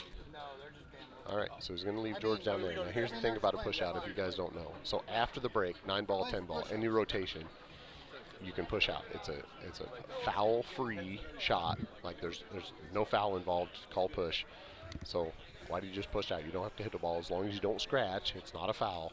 Your opponent comes up, and he gets the opportunity to look at it, and he has the choice. He can either shoot it, or he can force you to shoot it. So in this case, George went and looked at it, and it didn't take him very dang long. He looked at it, and he's like, nope, I ain't shooting that thing. Is that the one ball behind the 4? Yes. Oh, my. So Whitey broke and left himself dead hooked behind the 4-1, in between the 3-5 kind of. Okay. Left himself dead hooked. So he pushed out down to that bottom rail. Okay. Like it took So it it took means- several minutes. He was doing some deliberation as to where he wanted to push out, and Well, he that pushed out says- down there. So, Says he had something in mind, well, and that's pretty good. if I think if I think he's got him covered. If he didn't let George see the one, then I just a second ago when Whitey was talking about the kick out or the push out, I said he's a kick shot artist, and if you've never watched Whitey play, or if you have watched Whitey play, like he really is a kick shot artist. The man is really good at it. That's a man that didn't grow up with a jump cue then. He That's one did thing. not. I do say I work with the juniors some. I hate seeing the juniors pull out a jump cue. He- Learn to kick. Yeah. I know we all see players pull out jump cues and we're just thinking, do you not know how to kick? Because obviously the jump cue is great for when you need it. Oh, it's But boy, absolutely. It's a tool that you should know. You should have. You should know how to use it when it's necessary. But There's so many times I see the jump taken when the kick is probably the safer. yes, that's a I'm good not way sure to put safer. it. It's a smarter choice. That's a good way to put it. Is because the jump cues are so prevalent, you don't see a lot of players looking at a shot and deciding as to whether or not it's better to kick or jump. Is he trying they to just- tighten this up? They just automatically Oh, he jump. could see it. They just automatically throw the jump shot. It's like, Yeah. come on, Yep. you got to look at that kick shot.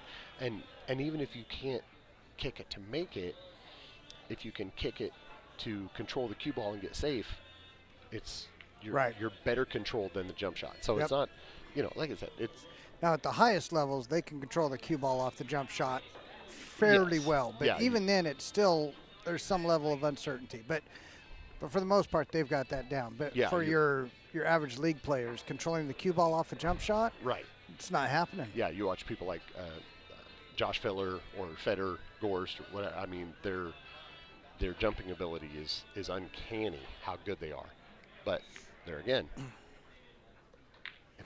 if that's your job, that's what you do, then you're good at it, which they should be. So, but Yep. you're right. For your average league player, the control of that cue ball is imperative. So, Great shot from George. so George made a good hit on the one originally and ended up. We know he called the 8. Yeah, he had to call the 8 because or Whitey would have taken the shot. Otherwise, it wouldn't have counted. Right. And then, so he's. I'm commentating. I'm talking. He's on a trial run. Yeah, You Moscone know- Cups. you- Emily Fraser's looking for somebody new. You know me. I can talk. Ain't nobody playing no fucking matches. Why are you still commentating? We're watching Whitey and George. They're playing a match, But they're fucking just gambling on the side. but it's right. What do you think the bread and butter of the pool world? That's the bread and butter of the pool world right there. When you get a couple of giants that want to fight, you talk Yep. about it. Right? Yeah, you want to talk about it. Got that right. It's a great way to put it. Speaking of giants, who do you think has the highest top end speed worldwide? Because I'm going to say Filler. He's not my favorite player by any stretch. But when you look at the top gears that are out there, I mean, when he gets in the zone, I mean, you're splitting hairs here, to be honest. But boy, I think his top gear is probably the best. I'm interested. Anybody else listening? That is so Who's tough got the because best you're top right, gear? Because you're splitting hairs when you're talking about just top gear and firing balls. Yep. I don't know as anybody was ever better than Earl, was it? I mean, really? When you're talking about just pure ball making, running out from everywhere?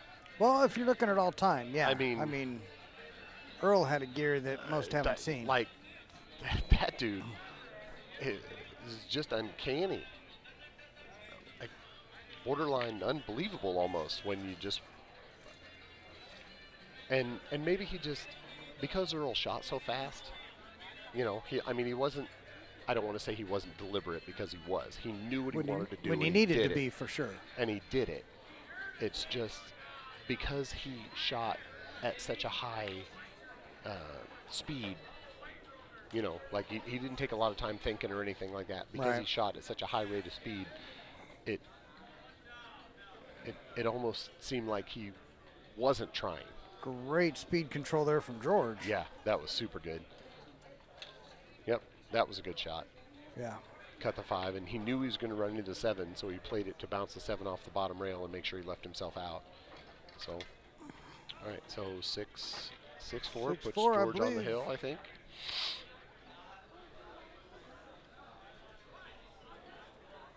So, Yep. yeah, 6-4. back to what you're saying as far as top gear goes. How about current? Because it's not current. It's not Earl today, that's No, for sure. no, it's not Earl today. No, it's not Speaking of Earl, today. here, you've been showing your shirt off. Speaking of Earl, Oh, that's awesome. you know what that's from, I Oh, can yeah. imagine. Yep, that's awesome. One of my, man, I still laugh when I watch that video. I just showed him my shirt that says, "Pool is a beautiful game played by ugly people." And it says whose quote it is. It says Earl, kinda. Kinda. If you know, you know. I'm not even going to explain. All right, so George is on the hill, 6-4, breaking here.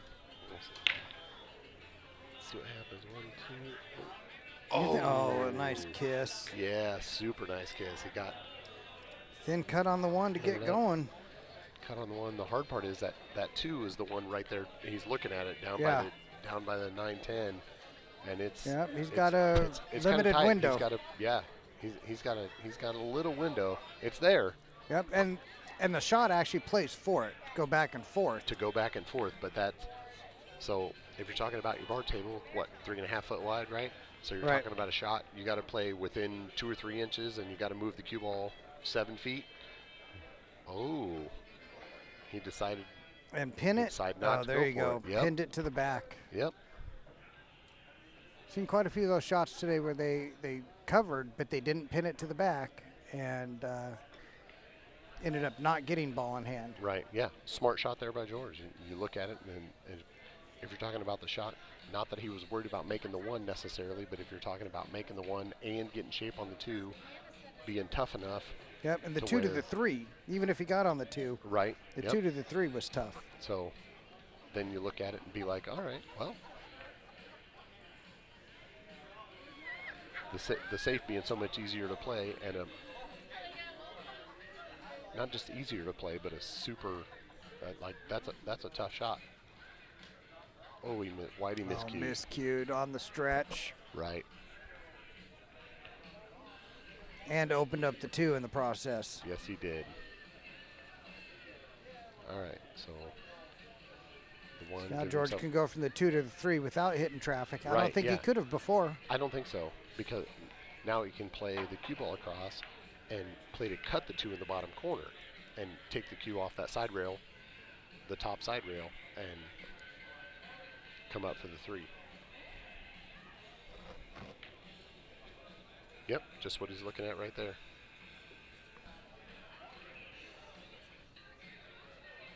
Today, filler 9 ball. Here we got some biggest gear answers from Oh, the, from sure. the group. What do Yeah, we yeah, got yeah. here?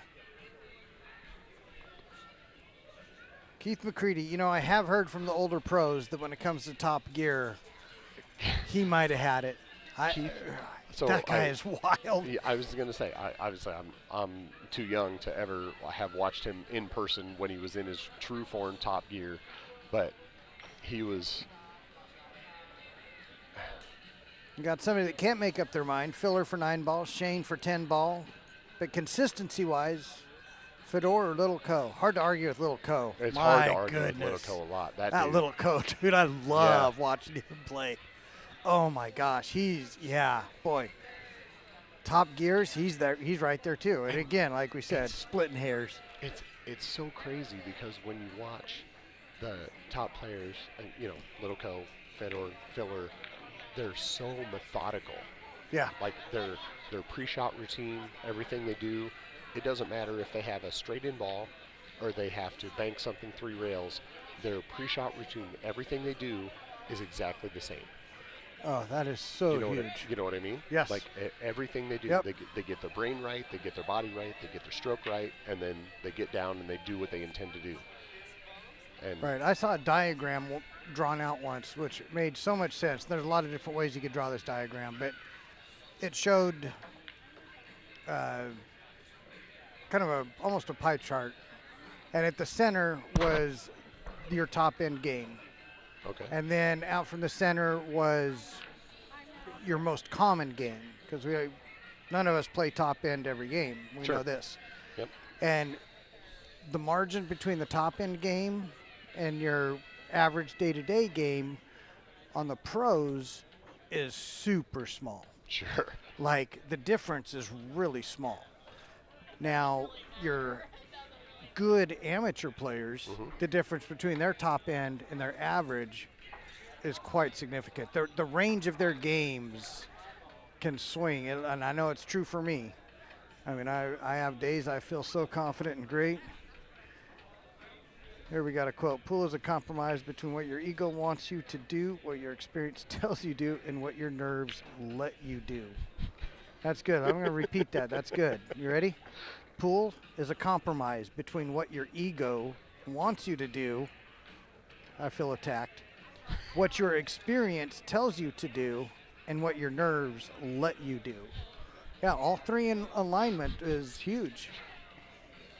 But yeah, I mean, you talk to any accomplished pool player, and I'm accomplished meaning a solid amateur, because we forget when we spend time with master players all the time, and really good amateur players, that just your very average amateur player at this tournament goes to the bar and just absolutely wipes the floor on your average Joe. Right. Yeah. Right? Yeah. Now, at the tournament with all the experienced players, they're good, but they might be sitting middle of the pack. But you go play your average bar player, they're smoking them. Right. And it's not even close. But the mistakes on your player that's kind of got to that level where they play very consistently, most answers I get are in the 70 to 80% range when I ask how many of your mistakes are mental. Right? Oh, sure. And I think it's probably between 80 to 90. It's probably more than that. Yeah. Yeah, cut those in half. Imagine cutting those by a third. Cut your mental mistakes by only a third. Is this it for George? I think so. Got the combo. He's- Got I to was make him saying, shoot yeah. the combo. What is it? Oh, no early 10s. Oh, yeah. Got to Okay. be no early 10s because he was looking. There's no reason for him to line up the shot after that if he's Right. So yeah, you're right. It's got to be no early 10. So yeah, he played that super good. Yep. Yeah, very he played good. that real good. Very nice. I was wondering what he was doing. I know. I was the same way. It's like, okay, so 9-10 combo, but then when he went over there and looked, he's like, yep, okay. And that is another common 10-ball rule, especially with the better players. You gotta finish the rack. If Right. you want the game, you Yep. gotta take care of them. Yep. Combo in the 10 in 9-ball wins you the game. All right. Combo in the 10 in 10-ball. There's a set. It continues your shot. You shoot again, but the 10 spots. So Right. And the discussions begin on what is next. right. And if it lets you anything know, the ladies are involved. It's not impossible, but I would be surprised if there's not a second set. There's the coin flip. So, Matt, I've got some bad news for you. Uh-oh. Yeah, apparently you need to Venmo Will a beer at his home because he's had to listen to you. It's been so painful. That must be apparently. Will Thompson. That is Yep, Will Thompson. That must be Will Thompson. Yeah. Apparently he doesn't know he has a volume control on his listening device, whatever that may be. Oh, that's awesome. Love you too, Will. Thanks, man. Appreciate that. Yep. And listen, anytime you want to show up, you know you got a beer. I got one in my pocket right here for you. So. Oh, I thought he was happy to see me. Turns out that's a beer in his pocket. All right. Well, Whitey is racking, so we've got something else going on. Oh, I would say they're starting a new set. They flipped a coin. Whitey's racking. So, yep. I'm guessing they're. So Whitey must have won the flip because okay. they've been racking their own. So Whitey must have won the flip, and it looks like they're playing another set. I haven't seen any big negotiations or anything, and I can't imagine that there would be or why there would be. So I'm assuming it's the same thing. Yep. So another race to 7 for $3. No. You want to be, you ain't that good. Come back here, Rusty. You kicking ass? Absolutely. Dry break. That's brutal. You know, Kelly and I played Got the dry break. on the stream table. You guys didn't do it Wednesday. In Scott Stubbles. What the fuck? You weren't here until 3 in the morning? No, I was not here till 3 in the morning for the Scotch Doubles finals. Kelly and I kicked ass. God, nice. Yeah. Yeah, It was awesome getting a plaque with my daughter. That's cool. We won Looks like George can cut the one in. It was awesome. Yeah. The hard part is the cue ball's moving. yeah. I saw you played Christine and her partner early. Yeah, we played Becky and Jeremy Albright too. Oh, that's tough. That's a tough group. Fairly skinny angle, so it looks like the cue ball's going to be moving up away. He's looking at where the cue ball's going to hit the 9. Becky just got the intermediate. Did you see that? Maybe She it won the just went intermediate into a women's, dead full. double dipped. No, Callie shot fucking great, and then she shit the bed in singles. Yep. Ran into it dead full in the face, stopped the cue ball. Good shot, George. Now they got flags for Callie. So I mean, I'm a proud father. I am. They're both better than me. I just fuck around, bang balls. Cody might be. Callie's getting there. Yeah, she will be. Cody definitely is, though. Cody's a man. 2 ball down on that bottom rail underneath the 5. Them days are long And then gone. 3 right above it up here on the same side rail. So 2, 3. Looks like he wants to play the 2, bounce off, and get fairly straight on the 3. Boy, he's So going to he have to can- really cinch it to get straight on that. So he can draw it back, play the 4 on the side. Maybe the 4 goes in that bottom corner underneath the 10. Maybe he doesn't have to play it quite so tight. But those are shots, I was just thinking that through. Those shots right there are a next level shot where you can put that juice on it and know that the juice is going to almost just release before you reach the object ball. Right, yeah. Oh, Yep. the technique it takes to master that shot, to know how much of the English is still going to take hold by the time it's traveled across the table. Tough to see the exact angle he's got here. It looks like play it in the bottom corner. I can't imagine him cutting in the side. I imagine he's playing in the bottom corner and then deciding, depending on the angle, if he's going to bounce off the rail and come out, play the 5 in the same corner, or if he's following it up and playing in the opposite corner. Hard to tell. Can't see the angle Looks from like- back here, but yep, bounce it Yeah. off, play in the same corner. 5, 6, 7, I was gonna say, so the tough part here is the 8-10. 8 to the 9. Just in making the 8 in general. Yeah, the 8's got more space. If you look at the screen here, Oh yeah, it does. there's more space on the 8 than it looks from Yep. the stage. So he's got to get Still got to make a good shot on it, but the 8 to the 9 will be right. Yeah. the so winning shot here. He's got to get over to that side rail and play the 8 in that same pocket the 5 just went into, because it doesn't go by the 10 unless he's going to try and play an 8-10 combo or yeah, something. But and dropping short it's- side on that 8 to get to the 9 Right, is yeah, that's- tough. Yep. The other option would be to drop short side and take the 8 in the side away from us, but boy, that is a tiny window. That is a tiny window. You're right about that. Not a window George is going to go for. Is he looking at? He's not looking at the combo, is he? Well, he's trying to see if that is going to be easier than gonna actually say, dropping on the 8. It's hard to see from up here. It looks really straight. It looks like you have to cut that 8 a lot to beat that 10, but You do. it's hard to tell. Will Thompson, I called High V. They're not delivering anymore. Sorry about your beer, man. All right, we're about to see what his plan is. Yeah. And I don't think this was it. I He's think got an that- angle to go towards the rack area and Right. play the 8 in the side. But is that going to get you to the 9? I mean, it can, but that's good. That takes a tough shot. Take the 8 in the side and come up for the 9. Got to get the right angle. That's not what he's doing. Yeah, I don't think he's happy with that angle. Well, I think he's- he wanted to be a little straighter on that 8. I don't think he wanted to have to, or on the 7. I think you.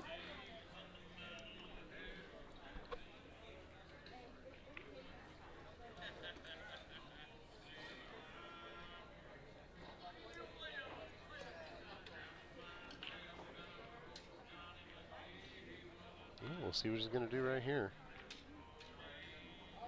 Juiced it up with some inside English. Ooh, he was patting the table. He wanted it to stop before that. He wanted to play a I think he wanted to bank it in the bottom corner. So bank it off the side rail and go underneath the 10 into that opposite corner over there.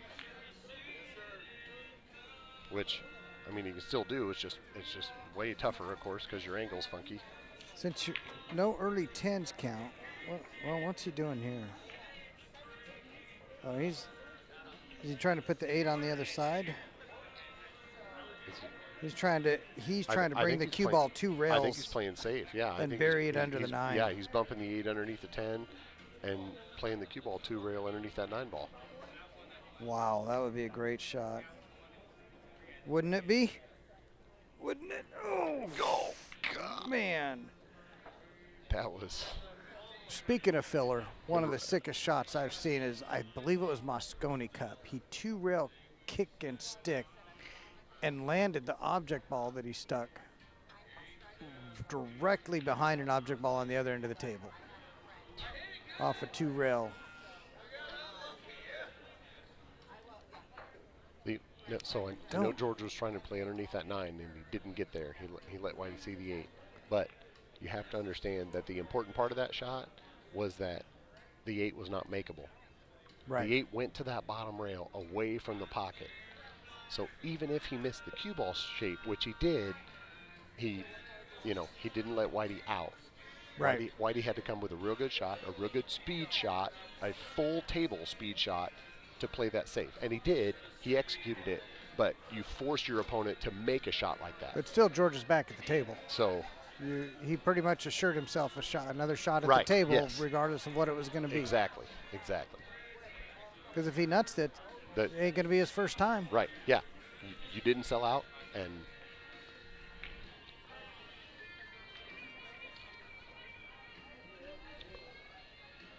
so looks like he's trying to jump bank the 8 right here. Oh, that's not going to work out. I bet he's going to sweep him. He might sweep him. Maybe not. Well, okay. I mean, the 9 is dead center on an end rail. Anytime you got something on an end rail, Yeah, it's it can get a little funny sometimes. Curious, George puts his jump cue away each time completely. I've noticed that.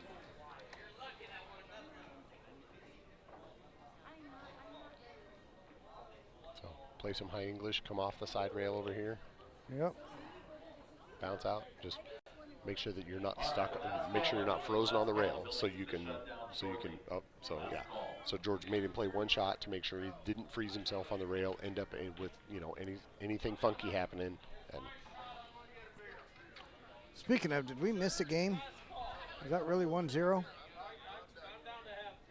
The coins are both still sitting in the starting spot. yeah, We can see they them. sure so. are. Yeah. All right, we did not miss a game. That was kind of a long first game. That was a long It first feels game, like it yeah. anyway. Yep. Well, there was a lot of thinking going on in that game. Whitey when he broke, and then the push out, and then That's right. so. But yeah, between these two guys, it's easy to go. Really? Was that the first one? Yeah.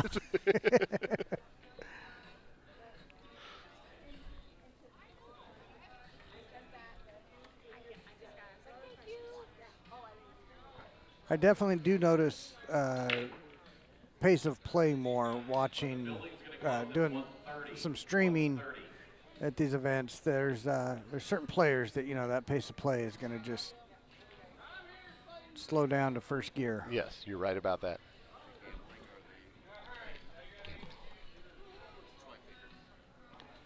Racing.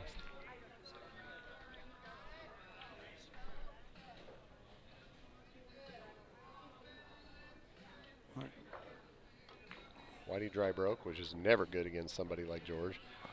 And George is going George to be made a jumping. good, I would say, good bank on the one and came out with no reward whatsoever. So he's going to get his jump cue back out. That he just put away. Right. See if he can poke that 2 in the side. Now the hard part about this is based on Heavy favorite to make it. Heavy favorite to make it. The bad part about it is He's got to cheat it, and I think he's it's got easy to end up on the wrong side of this and not have a shot on the 3 also. Yeah. Yeah. Oh, he tried cheating it the other way. A little, yeah, to make sure that he had a shot on the 3. Yeah. See, I thought he might try to cheat it along with the natural angle and go up off the top rail and back down, but he didn't That sell out. would've- He left yeah. cue ball he drifted got down. the hit. Super, he left Whitey long, and I don't know what. From here, it's hard to see what angle he has on that 2 ball, or how much of the 2 ball he can see. Yeah, if I had to guess, he can see and hit the 2 ball fairly well. I don't know that he can back cut it. I don't know that the back cut brings you anything good either. He just called the bank. Okay. Right back down there where the cue ball is. So this might be one of those shots where he's kind of going for it, but if he doesn't make it, he's making sure that the cue ball's behind some traffic. Right. Well, with the bank, it is going to be heading behind the 4, coming back up near the I know. 6'10", 9 area. That's the part that makes me wonder about Yeah. if he's actually going for it, because Exactly. if he goes for it, the cue ball has to go down far enough to where you can see and access the 3 to the side of the corner, and if you do that, then you're not hiding behind anything with the 2 ball if you miss it. So this almost seems like a shot where you're going all out, 100% to make the ball, or you're just playing safe and not really trying to make the ball at all. Right. But this is one of those, if you're not trying to make it, because I do some 10-ball matches, and when I see people do this, it's kind of curious because in 10-ball, you may as well call it. Because if it Sure. happens to If drop, it happens, it happens. Right. if it happens to drop, now you get to keep shooting. You don't Yes. call it. You only get to shoot if you're stuck. If you don't call it and it drops, it's not up to you. Oh. So that's how he that got was back to close. the 3. Right. Yep. I don't think he planned on the 2 being back down there with it. Well, I think he planned on if you're missing it, there's so much traffic going on, so many balls down there. And Yeah. He's like, okay, if I'm going to miss, the 2 ball's going to hit something, and I might leave him tough, I might leave him stuck, hooked, something, and then the 2 ball comes up, doesn't hit anything, and leaves George a good shot.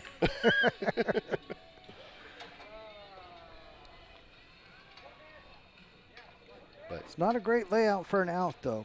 I will say. It's- 2 no, I to was the gonna say- 3, 3 to the 4.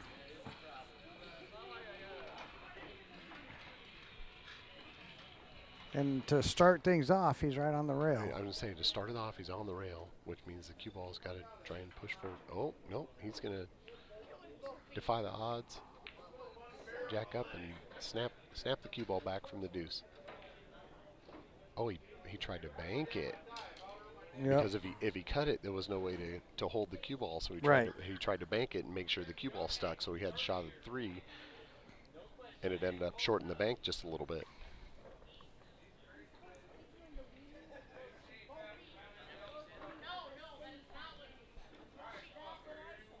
So Whitey has a pretty good shot to start here. But he has the same issue you just talked about with George. It's still not a it's not a cupcake table.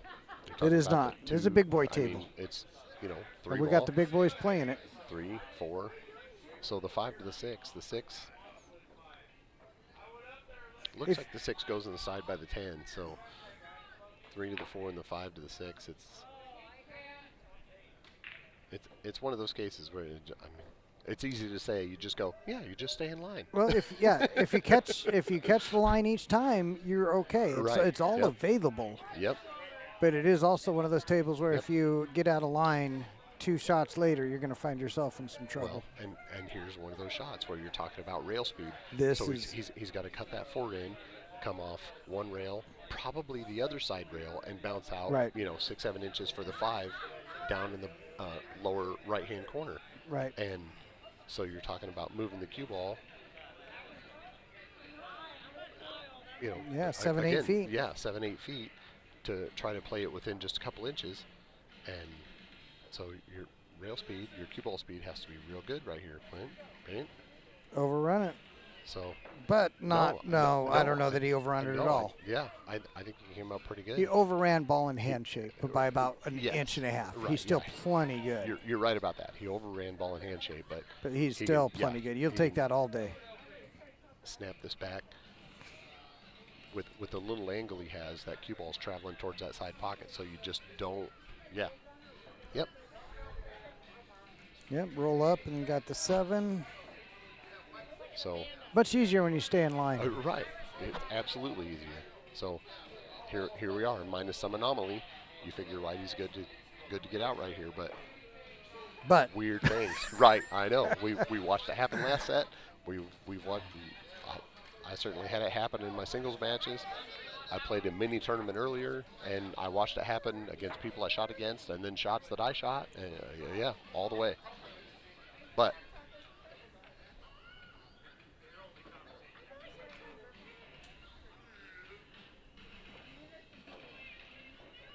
yep, 9 inside, 10 on the opposite side. Just drift it forward a little bit.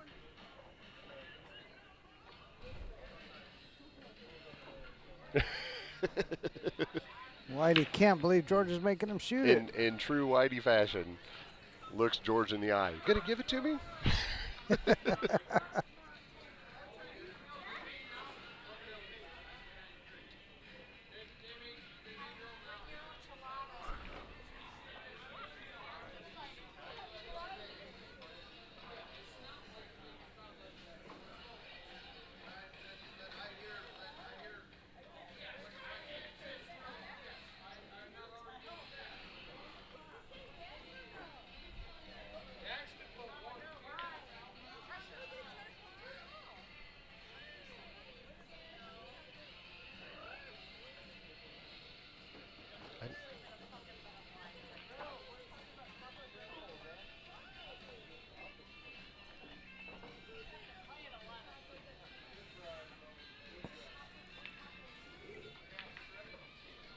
All right, Whitey up 2-0. I'm going to hit the restroom real quick.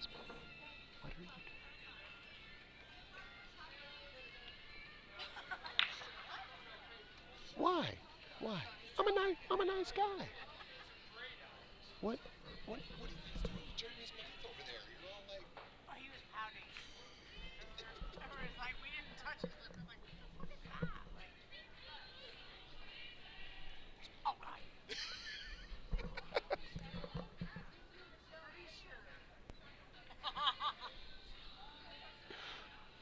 Apparently, you're not allowed to pout. Quit pouting.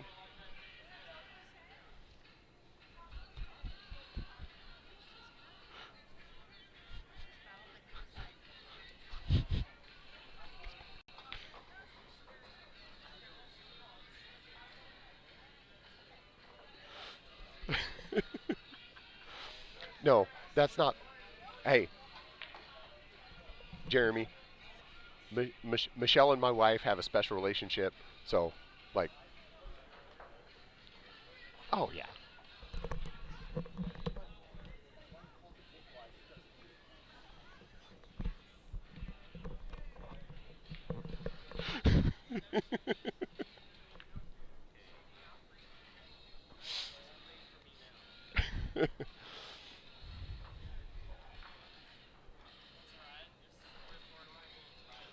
Okay, sorry about that. I got involved. I got involved in some.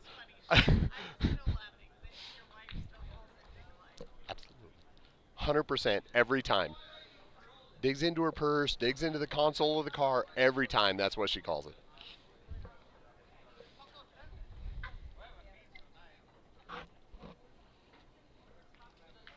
Okay, sorry, I got drug into some conversation there from the spectators down here. So, why do you play a good save? George is going to have to hop over this and try to cut it in the side. Oh, I guess he was playing it in the corner, but not the result he was looking for. So let's see, 1, 3 goes underneath the 4. The 1 goes by the 6. You can't tell on the monitor, but 1, 3, and the 4 and the 5. So it's one of those scenarios where you look at it, and with a player of the caliber, you're like, okay, yeah, go ahead and chalk it up. But weird shit happens. I'm sorry, weird stuff happens. Weird stuff happens. We're not monitored by the FCC. Well, But still, you know. yeah. Yes. Yeah.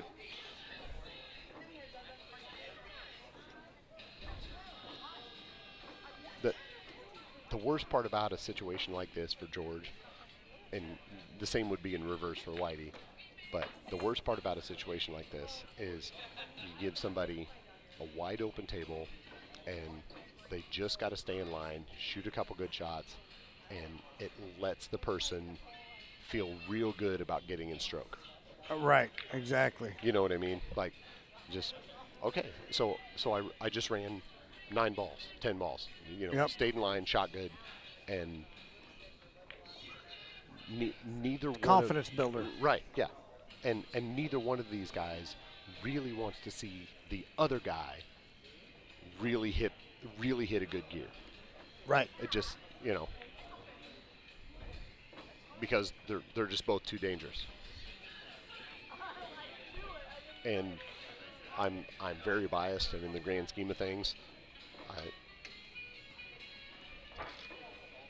Whitey's my teammate.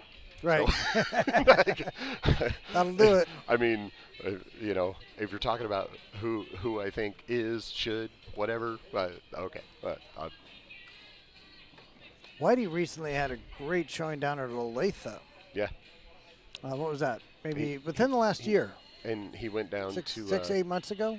He went down to Derby. Oh, did he? January. Okay. Yep. Okay. Yeah. He went down to Derby in January. Boy, that would be quite a sight. Yeah, I'd like to go. I haven't made it yet. A teammate of mine has gone the last 2 or 3 years, and he says it's phenomenal. It's. I think it is going the way though of. I don't know if this is a good analogy because I've never been to either. I'm going to make it anyway. Derby City used to be the guts of the pool world, the real players. Derby City is now grown into way more commercially. Really? A lot more of your regular league players trying to make it out there because the events just keep growing. 500 and something people in the bank pool, Sure. right? Well, and so- I compare it to Sturgis. Sturgis used to be nothing but bikers. Now Sturgis is not only your bikers, but you got all your suburban Harley owners. Well- And the real bikers are kind of like, what happened to our event? But I'm not disagreeing with you. I'm not saying it's a But- bad or a good thing. No. But from what I understand, if you're going to go, you for example, Yeah, you or me, I'd love either to. one. If we're going to go, there is a spectator's pass you can buy for the all 9 days or however Okay. long it is. Okay. And it's so much a day, so you can buy the spectator's pass and you Gotcha. can go. If you enter the bank, I don't know the number, so let's Oh. just call it $100. Yep. Make it easy. Spectator's pass for the whole time is $100. Well, the entry fee to the bank pool is $75. Right. And if you play in any event, then you can get in the rest of the events for free the whole time. Right. I And the bank- actually do remember hearing And the that. bank pool is the first event they play. Right. So it makes sense for you or me if we're going to go and we're You're going to right. be there the whole time. It does. It saves us money to play in the bank pool event, even if we hit it. I mean, Yeah. How many people enter knowing? even if we never make one bank. Not just. I'm not talking about a Not match. a game. I'm talking about one bank. Not a game, but a bank. So, and like I said, I don't know the numbers or whatever, but I've heard Right, that it's right. cheaper if you actually enter the bank pool event if you're going to be there the whole time. I've heard that as well. So, I've heard that as well. So that might be a case where, okay, that's why that happens. Now, I don't know if Right, that's true or untrue, right. but But now they're in the position, are they not, of Whitey oh, Whitey, he running meant- matches 24/7? Like you get a 2-hour notice, but you could have a 3 a.m. match. I have not heard that. Yes. Yeah. True story. Really? Yes. Wow. But you're guaranteed a 2-hour notice. But I- yeah, you could have a 3 a.m., a 2 a.m., a 5 a.m. match. I would like.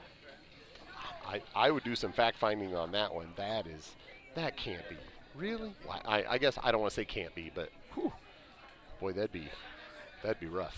Yeah.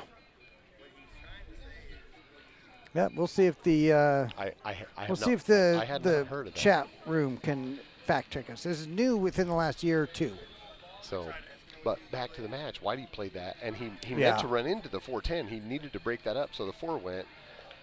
The bad part is he ended up clipping the top side of the 4 and dead hooked himself. Oh my goodness! Got the hit, but no rail. Had to put some serious I mean, juice on that one. That was a lot of mustard. Michelle. Oh wait, maybe 3. Looks like 3. 3? Oh yeah. Well, from here, Oh, I right, can yeah, see. 'cause You there's see the coin at 3? Yep, I do. I do see the coin at 3. Okay. So.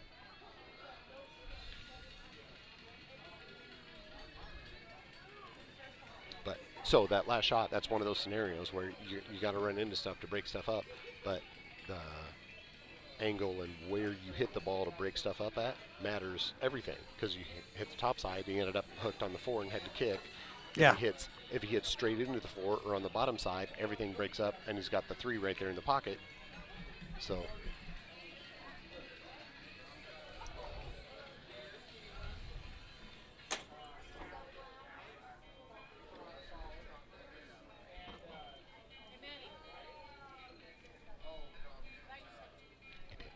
But saw the coin, like.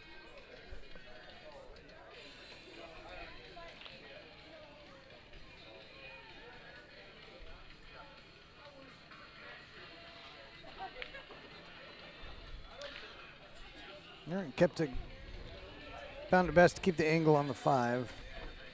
Getting anything different would have taken a heck of a shot, and he's got Right. He's got this now, just going back and forth. I didn't say yeah. So Very he's got big- to very easy. He's got to thin the 5 in and just make sure that he gets back over to that side rail, which.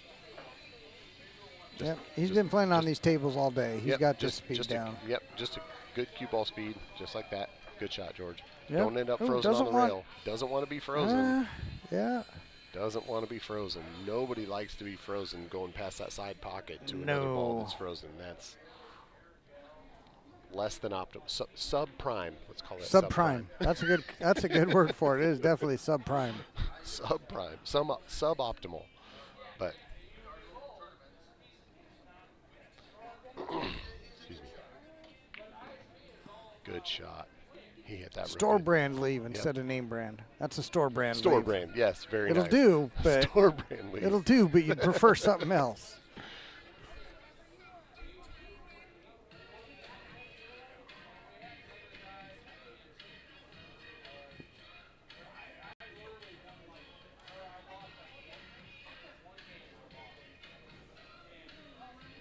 Yeah, he's going forward.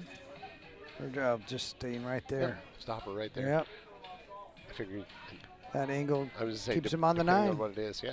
Just touch it in, come off the rail a little bit, end up with the 9 in the bottom corner. Oh. Whoa, Nelly. Okay, Okay, oh, he's all all right. right. Yeah, I was saying, it when did it look came like off that rail, it looked like it was speedy. it did. It definitely did.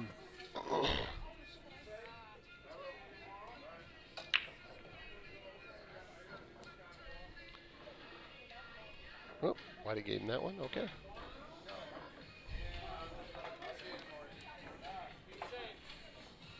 Thank you, my man. Thanks. Love Whitey. you, Clayton. See you guys in the morning. Yep, I'll be here. Yep. Take care. Clayton Jones. Good people all day long.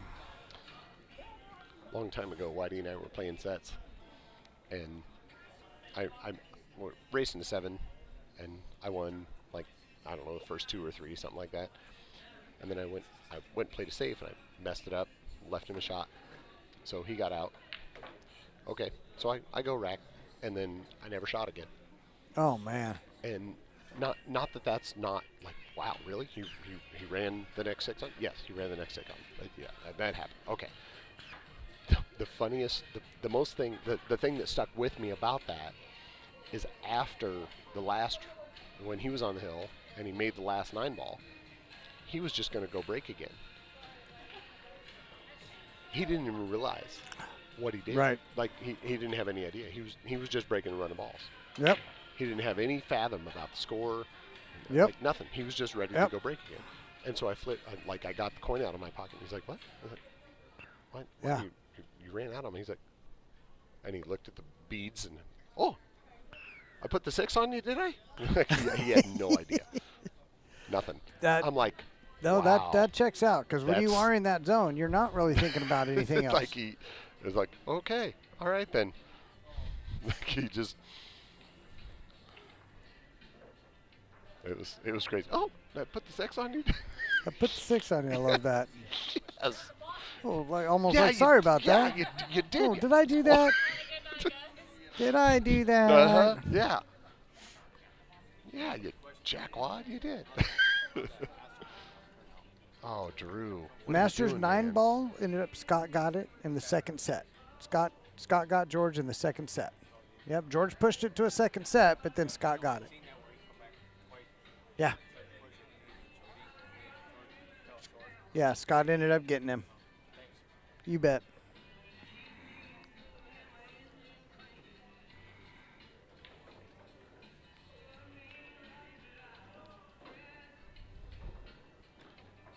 So, All right, What's- 2 to the 3. This will be interesting. was He's just saying, got to be heading take that cue ball over towards the 5. I'm gonna say, it looks like kind of a clustered little table down there. You gotta stay in line, make some good shots.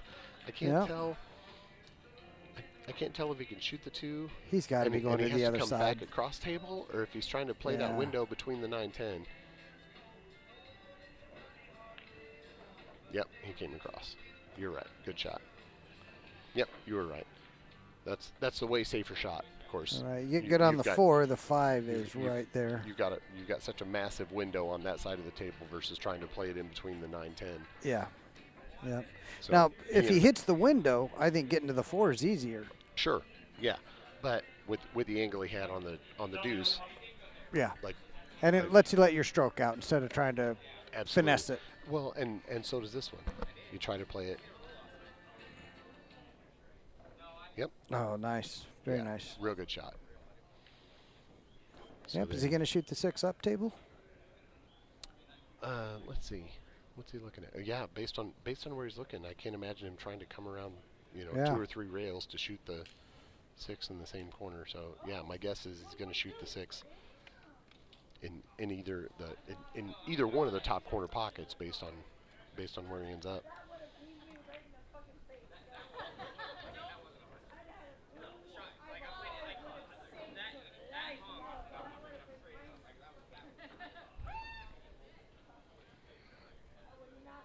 Well, he knows what he's doing. He didn't even get down there and look at what he wants to do. He's playing high English. Maybe he's playing And he's off the got bottom just a rail touch coming up. angle coming over. Ooh. Oh, I don't think that's what he was looking I for. don't think he's very happy about that. I think he wanted to be a good 7-8 inches off the side rail. Yeah, and way farther up table. Yeah. Like, closer to the 6. So yeah, he did. Oh, you just saw him put his cue down. Like he's like, I'm supposed to be right here. Still in control of the table though, and he's still got what he needs to get out. That's what's important. When you miss your spot, but you still have something, it's important to sell yourself. You know. Yes. Yep. Yeah, I'm not where I want her to be, but I'm still somewhere I can make it work. Right. Well, and guy a long time ago. Oof. Oh, and this is not going to play well for Whitey. Actually, that didn't. I mean, he's not favored to win from here because George is shooting and he can play a decent safe. I don't think George can make the 6, but. Oh, you don't think George can make the 6? I don't think so. I don't think he came off that rail far enough. Okay, it could be. If you, I mean, looking at the see it screen's one thing. Right. Yeah, we'll see it here. I think he's banking the 6 off the bottom rail and playing the safe. You're definitely right. Called that one. Long time ago, a BCA Hall of Famer, Dick Caldwell, that I used to play with quite a lot on his teams and stuff like that. He was one of my mentors. Told me if you miss shape, you get out of line, whatever the case is, like Whitey did with that last shot. Like, pretend your opponent just missed and left you there. That's, you know what? I kid you not. Because that is my exact thought process. What if my opponent played safe or missed and left me this? What a great bank on that 6 ball. Oh, he made that? Yeah. Right, the window between the 9-10. Oh, beautiful. And he banked it in the bottom corner and came out real good. What a great shot that was. But yeah, makes 100% sense. Pretend he was trying to play safe and left you there. You'd be happy with it. How do you feel about that now? Exactly. Exactly. So, yeah, one of those. Easier said than done. Right, but of course, yeah, but one of those mental games. Absolutely. Like we said, this game is so mental. I used to not believe that when I'd hear golf or another sport, pool, is 90% mental. I always thought it was just hogwash, but it actually is. Once you get to a certain level, sure, you've got the tools. I mean, I can play well enough to get out a lot of the time. I don't, but it's there because of the mental aspect, Yep. If I was 100% mentally focused on each shot, I'd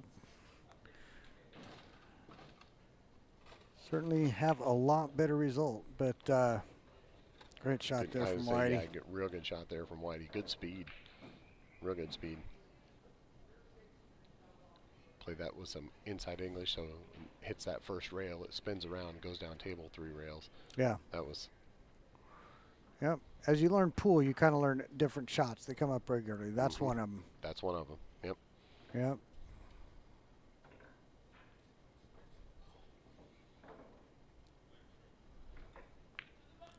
Played under it. Looks like Drew and Henry are done on the next table. Get out there, Whitey. And you notice Whitey played under that instead of trying to work it all the way up. Right, yeah. Ended up a little too straight on the 9, so there's no reason to, to try to force the cue ball, punch anything around, shoot it super hard.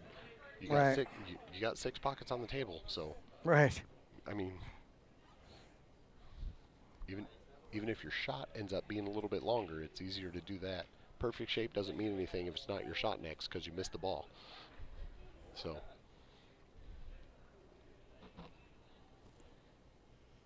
Well, they must have shut down the jukebox because there's songs in the queue. Really? Interesting. Why would they do that? Why would? Oh. Well, they're trying to push us towards the door. They might I be. mean, They might be. They really that's the might truth. Be. Yeah, they really might be. And you know, I understand the player's point of view on wanting to stay, but I also understand that there's people here. This is their job. They're working. They want to go home to their families as well. And watching a couple characters play pool till 3:30 or 4 a.m. while they're missing out on going home probably is not their ideal night. Right. Yeah, I get that part. But for the pool players, this is we get this environment a couple times a year. Right. Yeah. Yeah. We want to make the most Yep. of it. Yeah. All of us players all in one place all at the same time. Jawing at each other and Yeah. shooting and playing and. A lot of people, this is the 1 or 2 times a year you see them. Right. Yeah. Absolutely. And a lot of people you look forward to seeing. Yep.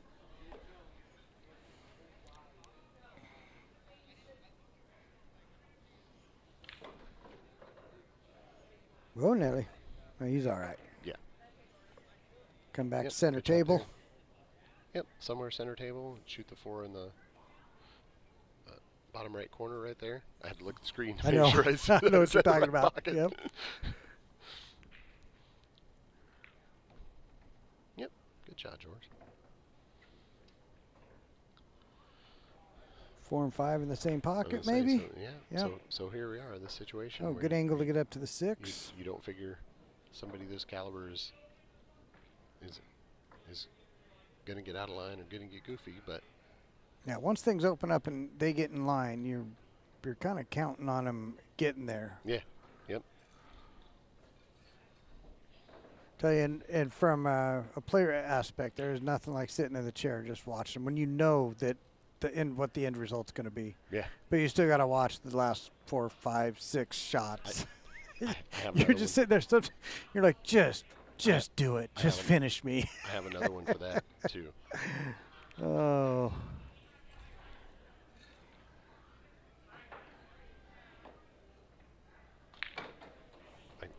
It's kind of like homework. I get that, but yeah, I have another one for that. Yeah.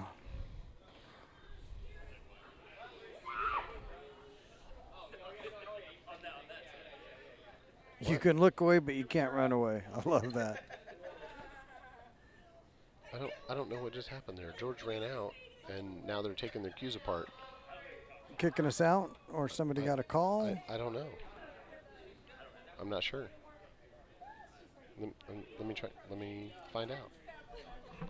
Yeah, that's facts right there. And so if you scroll out, Ralph Yeah, Souquet is sitting Ralph in the chair. Souquet, yeah. Hey, Michelle. All right, well, it looks like we're closing up for the night.